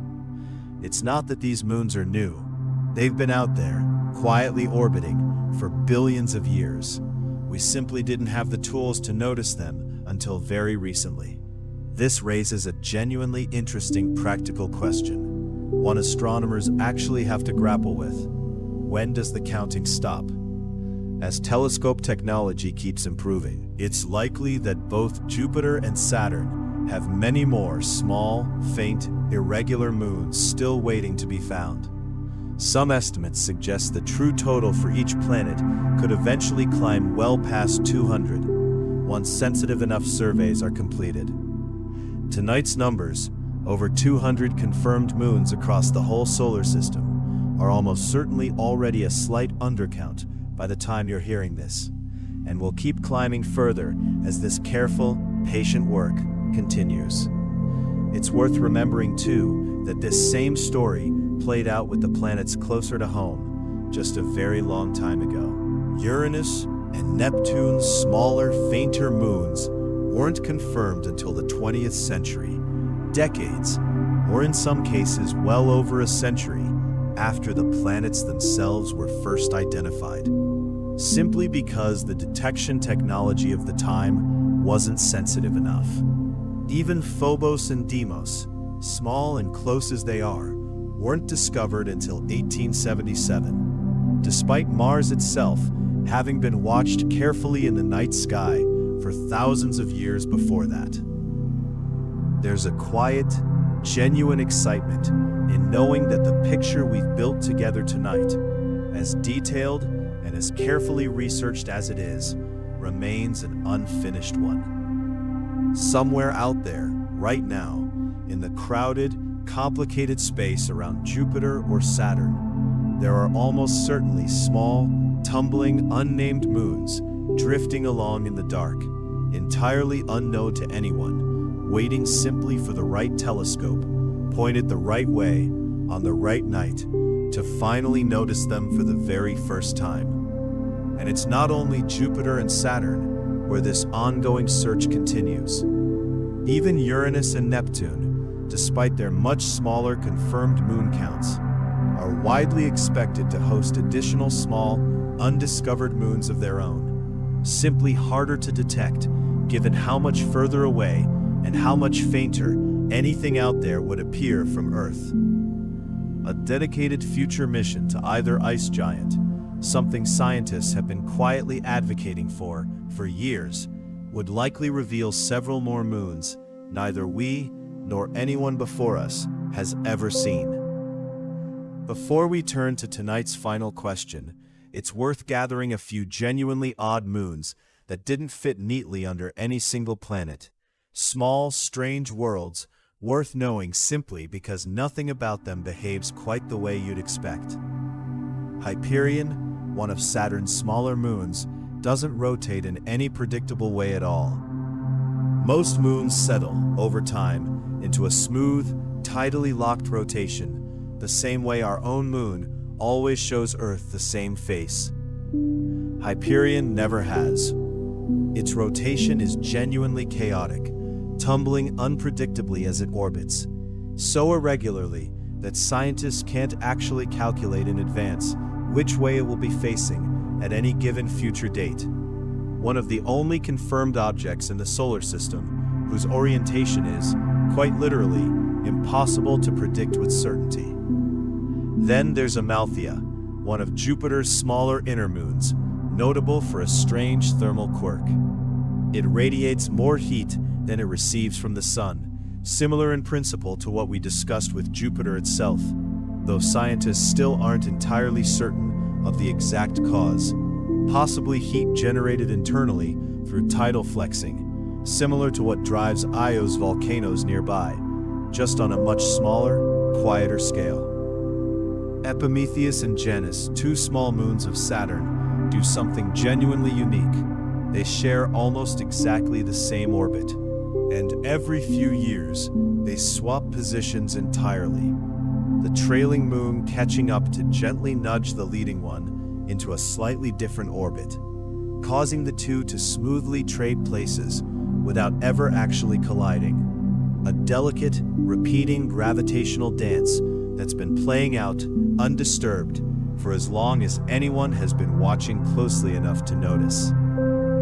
Kamoa-Aleva, technically not a confirmed moon, but a quasi-satellite of Earth, deserves a mention purely because it's so strange. This small asteroid loops around the Sun in a pattern that keeps it perpetually near Earth, without being gravitationally bound closely enough to count as a true moon. Some recent research even suggests it might actually be a fragment blasted off our own moon by an ancient impact, a tiny wandering piece of lunar rock, quietly drifting near its parent world for who knows how many thousands of years. And one more.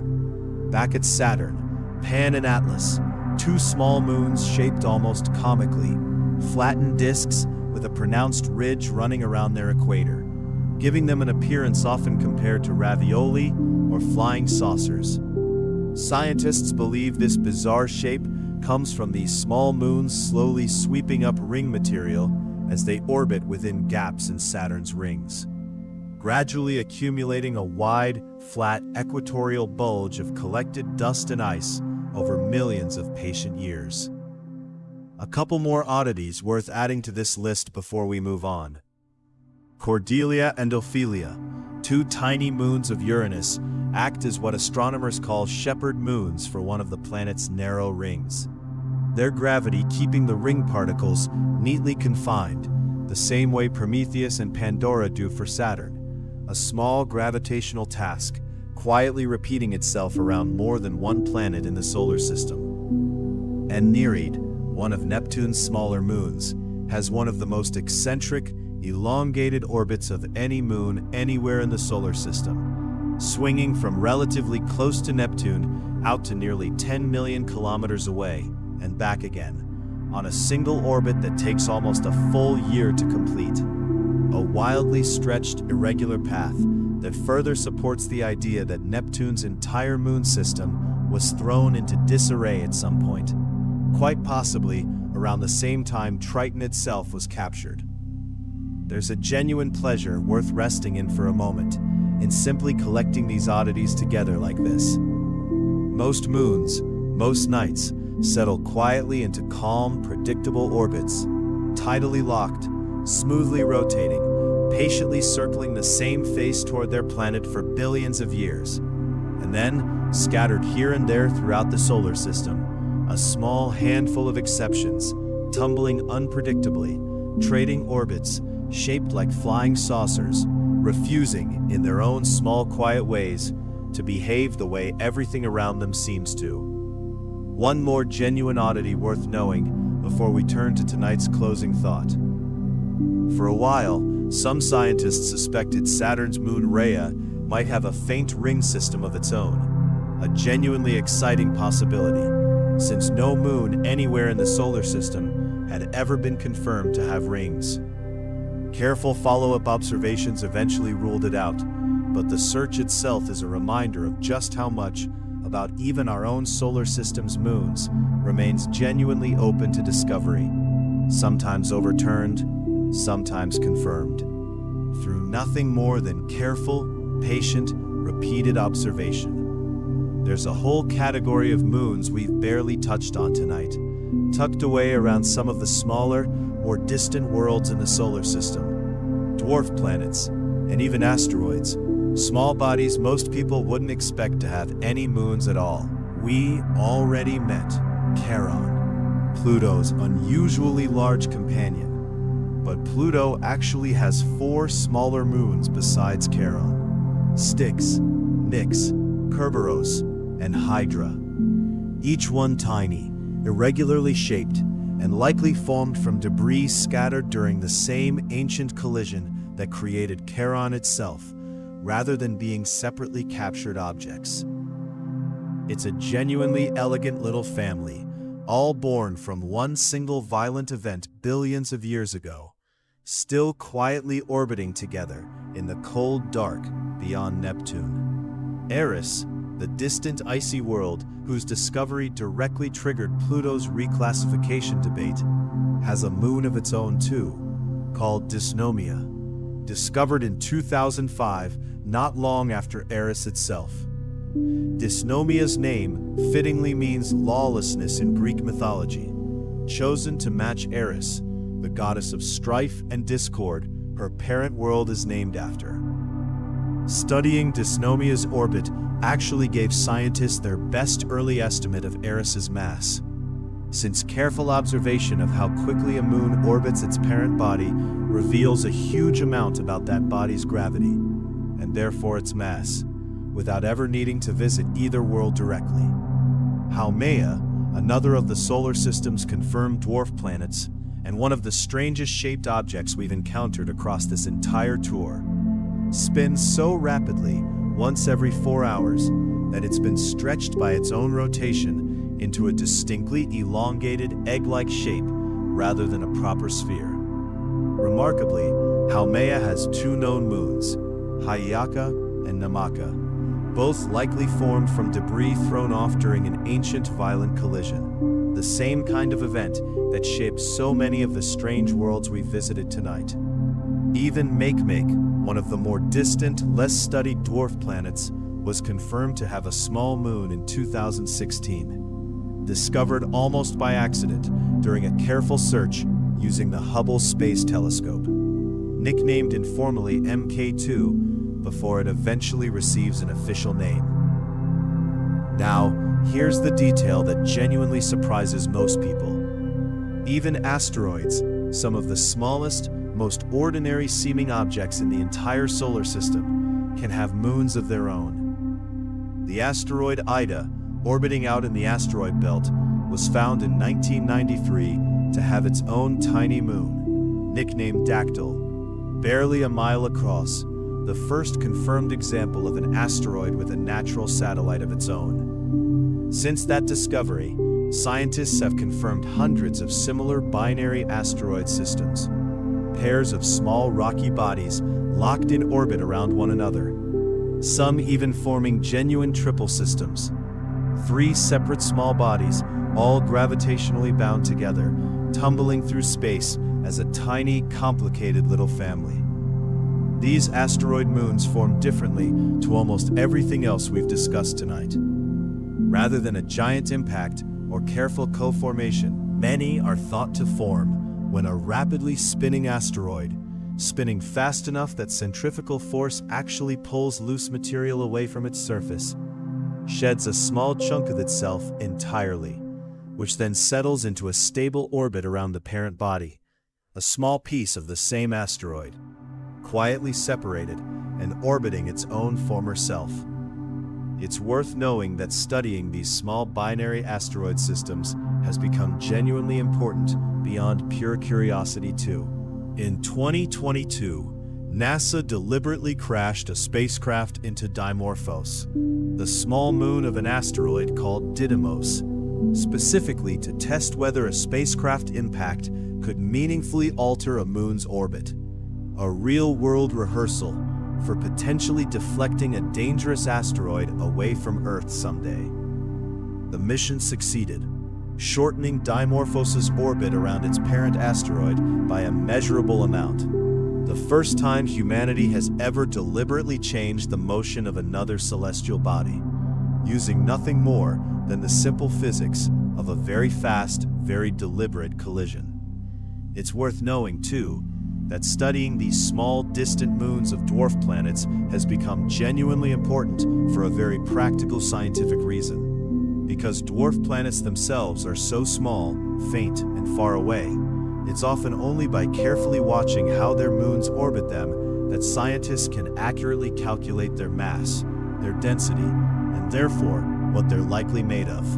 In a real sense, these tiny, easily overlooked companions have become one of our very best tools for understanding the strange, distant worlds they orbit, worlds we otherwise still know remarkably little about.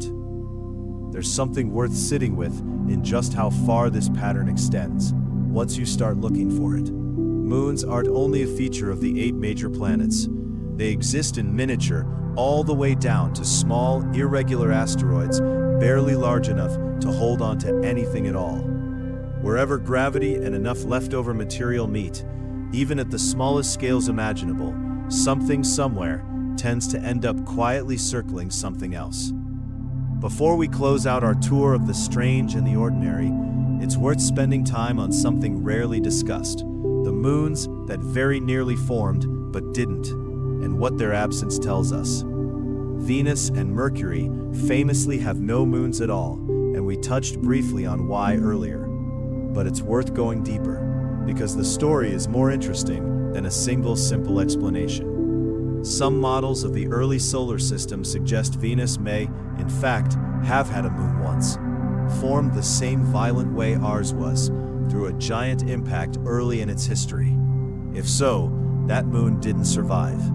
A second collision or a slow gravitational disruption from the sun's powerful nearby pull may have destroyed it or sent it spiraling back down into Venus itself, leaving no trace beyond a hypothesis scientists still debate.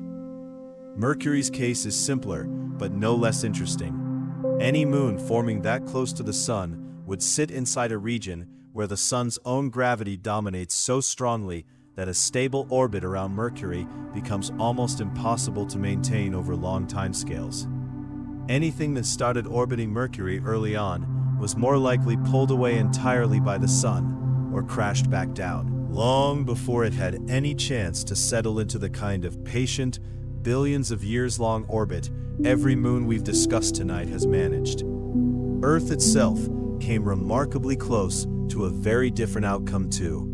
Some simulations of the Theia impact suggest that under slightly different collision angles or slightly different masses, Earth could have ended up with no moon at all, the debris simply falling back to the surface rather than gathering into a stable orbiting body. Or alternatively, with two smaller moons instead of one, which some scientists believe may have briefly happened, only for the two to slowly collide and merge into the single moon we know today. A genuinely strange, almost accidental history behind something that feels so permanently, obviously singular every time you look up at it. Mars offers one more example worth knowing. Some researchers believe Mars may once have had a much larger moon than either of the small ones it has today, only for that moon to have been torn apart by Mars's gravity long ago, its debris scattering to eventually reform into the smaller fragments we now call Phobos and Deimos, or alternatively, spreading into a ring around Mars that later collapsed back down into these two much smaller remnants. It's a genuinely unsettled question, but if true, it would mean Mars's current moons aren't its original ones at all, simply the leftover pieces of something larger that came before them. There's a quiet thread running through all of this, worth resting on gently. Nothing about the family of moons we've spent tonight exploring was guaranteed or inevitable. Small differences in timing, angle, mass, and sheer chance, the same kind of narrow particular circumstances that shaped so much of what we've covered across every planet tonight, determined which worlds ended up with moons, which lost them, and which never had the chance to form one at all. The solar system we know, moons included, is really just one particular outcome among countless slightly different ones that could just as easily have unfolded instead. We've mentioned it quietly, again and again, at nearly every stop along tonight's journey. Europa's hidden ocean, Enceladus's icy plumes, Titan's strange alien rain, Ganymede's deep, ancient water. It's worth gathering that thread together properly now, because these small, icy worlds represent some of the most genuinely promising places in the entire solar system to search for life beyond Earth. Arguably more promising, in some ways, than any of the planets themselves. Here's why moons, of all things, keep coming up in this conversation. Life as we understand it seems to require liquid water, some source of energy, and enough time for chemistry to slowly organize itself into something more complex. Planets close to the sun get their energy from sunlight, but several of the icy moons we've visited tonight get theirs from somewhere else entirely. Tidal heating, the same gravitational flexing that fuels Io's volcanoes, and keeps Europa's ocean liquid, meaning these moons don't actually need to be anywhere near the sun's warmth to potentially sustain the right conditions. Europa remains the single most closely watched candidate. Its ocean, kept liquid beneath a shell of ice by Jupiter's gravitational squeeze, may closely resemble the deep-sea hydrothermal vent environments here on Earth, where some scientists believe life may have first emerged in total darkness, powered by chemical energy rising from the ocean floor rather than sunlight from above. If life can begin that way once, there's no obvious reason, in principle, it couldn't begin the very same way again, quietly, in the dark, beneath the ice of a moon millions of kilometers from the nearest sunlight. Enceladus offers something even more direct. Those plumes spraying from its south pole are, in a very real sense, samples of its hidden ocean, arriving freely into space for any spacecraft patient enough to fly through them. Scientists have already detected organic molecules and hints of hydrothermal activity in that spray, without ever needing to drill through a single inch of ice. A genuinely remarkable shortcut for studying an alien ocean's chemistry from a safe, careful distance. It's worth knowing that Enceladus's plumes weren't even predicted before they were discovered. They were spotted almost by chance during a Cassini spacecraft flyby in 2005, when instruments detected far more particles near the moon than anyone expected, eventually traced back to those continuous geysers, a genuine surprise that completely reshaped how seriously scientists took this small, previously overlooked moon. Titan raises a stranger, more open question: whether life might be possible using an entirely different chemistry altogether, built around liquid methane rather than the water and carbon-based chemistry every living thing on Earth depends on. Nobody knows yet whether that's truly possible, but Titan remains one of the very few places in the solar system genuinely suited to testing that question at all. It's worth remembering, too, something we touched on during our tour of the wider solar system, that here on Earth, life has proven remarkably persistent in conditions once assumed far too hostile for anything alive, thriving in boiling acidic springs, in crushing ocean depths, near hydrothermal vents that never see a single ray of sunlight. Every one of those discoveries has quietly widened the range of environments scientists now consider genuinely worth searching for life among these icy, distant moons. Worlds that on the surface look like nothing more than frozen, lifeless rock, and yet underneath may hold conditions not so different from places on Earth where life has already proven it can take hold. It's worth being honest, gently, about where things currently stand. Despite everything we've covered tonight, no confirmed evidence of life has been found on any moon or anywhere else in the solar system beyond Earth. Every mission so far has really only been laying the groundwork, narrowing an enormous field of possibility down toward the small handful of genuinely promising worlds we've spent time with tonight. It's worth remembering, too, that this search extends beyond our own solar system entirely, into a genuinely exciting frontier scientists call exomoons, moons orbiting planets around other stars entirely. None have been confirmed with total certainty yet. The technology required to detect something as small as a moon orbiting a planet trillions of miles away is right at the very edge of what's currently possible. But a handful of promising candidates have already been identified, and many astronomers expect the first confirmed exomoon discovery within the coming years. If even a fraction of the icy, ocean-bearing moons we've discussed tonight turn out to be common around other stars too, the number of potentially habitable environments across the wider universe could be far larger than counting habitable planets alone would ever suggest. And yet there's something quietly hopeful in simply holding that open question in mind as we close.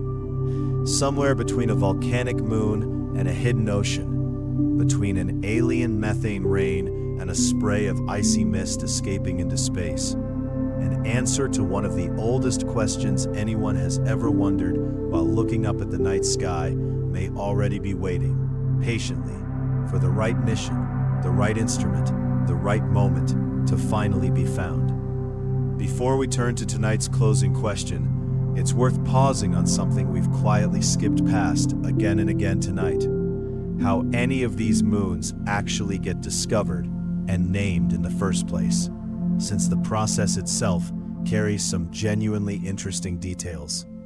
Discovery has changed dramatically over time. Early moons like our own, or Jupiter's four giants, were found the old-fashioned way: careful, patient observation through increasingly powerful telescopes. But most of the moons we've discussed tonight, particularly the small, faint ones around Jupiter, Saturn, Uranus, and Neptune, have only been found in the past few decades, using digital imaging and careful computer analysis capable of spotting objects far too faint and far too small for any human eye, even with a telescope, to notice directly. New moons are still being found this way even now. Several were confirmed around Saturn and Jupiter within just the past couple of years, meaning the numbers we've quoted tonight will likely already be slightly out of date by the time you're hearing this. Naming follows a set of surprisingly formal traditions, overseen by an organization called the International Astronomical Union, which maintains consistent naming conventions for each planet's moons. Jupiter's moons are named after lovers and descendants of Zeus, drawn from Greek mythology. Saturn's moons draw from the Titans, the giants of Greek myth who came before the Olympian gods.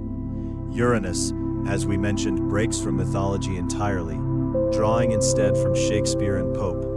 Neptune's moons take their names from Greek and Roman sea deities, fitting for a planet named after the god of the sea itself.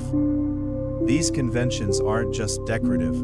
They actually help astronomers keep track of an increasingly crowded, complicated solar system. With over 200 confirmed moons, and counting, having each planet draw from its own distinct mythological or literary well makes it immediately clear, just from a name alone, which planet a particular moon belongs to, without needing to check a reference every time. Before a moon receives an official name, it's simply given a temporary designation, a combination of the year it was discovered and a string of letters and numbers, something like S/2023 J/1, meaning the first moon confirmed around Jupiter in 2023. Some smaller, less studied moons never actually graduate beyond this temporary label at all, remaining known only by their designation code for years, sometimes indefinitely, simply because there's been no pressing scientific reason to formally name every single small, faint object out there. It's also worth knowing that not every object that looks like it might be a moon actually gets confirmed as one. Astronomers have to carefully rule out the possibility that what they're seeing is simply a trick of light, a distant background star, or an artifact of the telescope itself, before any new moon is officially confirmed and added to the record.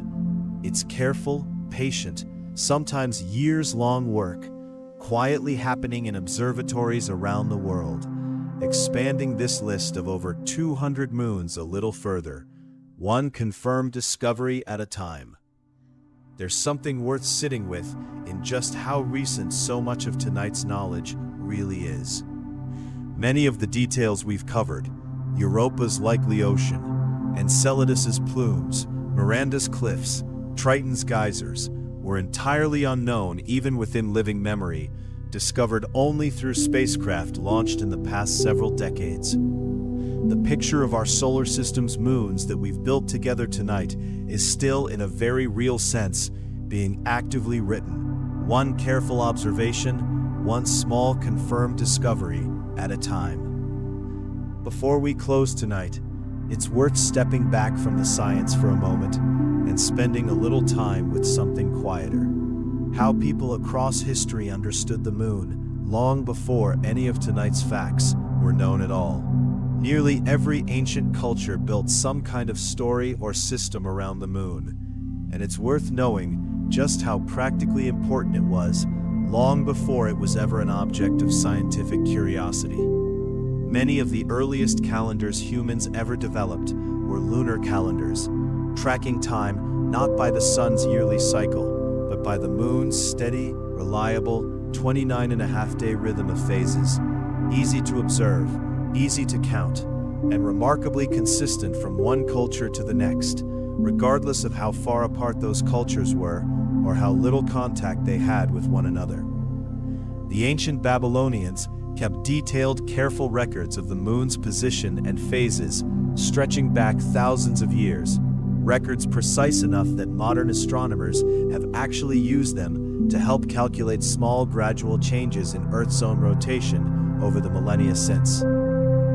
It's a strange, quiet thought that some of humanity's very first careful scientific record-keeping was aimed, patiently, night after night, at this one steady, familiar object in the sky. Many cultures also developed rich mythologies explaining the moon's markings, the darker Maria patches we discussed earlier tonight.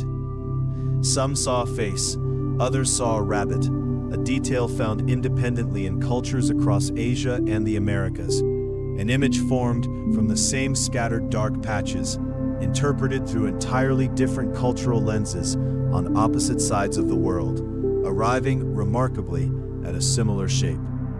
Eclipses, both lunar and solar, carried enormous cultural and often political weight throughout history, frequently interpreted as omens, sometimes celebrated, sometimes genuinely feared. Ancient astronomers across multiple civilizations eventually became skilled enough at tracking the moon's motion to predict eclipses in advance, a genuinely remarkable achievement using nothing but patient, careful, long-term observation, centuries before anyone properly understood why eclipses actually happened. The moon's shadow falling across Earth, or Earth's shadow falling across the moon. It wasn't until Galileo turned his telescope toward the moon in 1609 that anyone saw its surface up close for the first time. And what he found quietly overturned centuries of assumption. Rather than a smooth, perfect, unchanging heavenly sphere, exactly as ancient philosophy had long insisted, every celestial object must be, Galileo saw mountains, craters, and rough, uneven terrain, evidence that the moon was a genuine, physical world, not so different in kind from Earth itself, simply lifeless and airless. It was a small, quiet observation that helped crack open an entirely new way of understanding the universe. The same broader shift in thinking that Galileo's discovery of Jupiter's 4 moons, which we spent real time with earlier tonight, helped push forward as well. There's something worth resting on gently here as we near the end of tonight's journey. Every fact we've covered, the science, the numbers, the strange and wonderful details about dozens of distant moons, sits on top of a much older, much simpler human habit, looking up, night after night, at the same familiar, faithful light, and wondering, quietly, what it actually was. That wondering never really stopped. It simply slowly, patiently, learned more.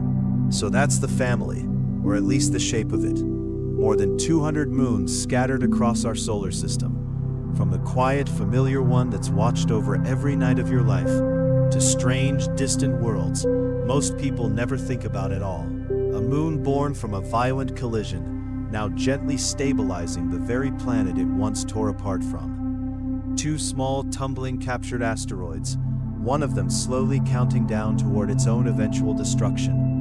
4 entirely different giant worlds circling the same enormous planet, a volcanic inferno, a hidden ocean, the largest moon in existence, an ancient, patient survivor. A family of icy worlds around a golden ringed planet, one with rivers of methane rain, another spraying evidence of its hidden ocean out into the dark. A sideways tilted family of moons, one of them scarred by cliffs 10 times deeper than the Grand Canyon. A backward wanderer, captured rather than born in place. Two small worlds locked together in an endless mutual dance, far out past Neptune's orbit, and scattered throughout all of it, a handful of genuine oddities, tumbling unpredictably, trading places, shaped like flying saucers, refusing to behave the way everything around them does. If you've made it this far still awake, that's genuinely no small thing, given everything we've traveled through together tonight.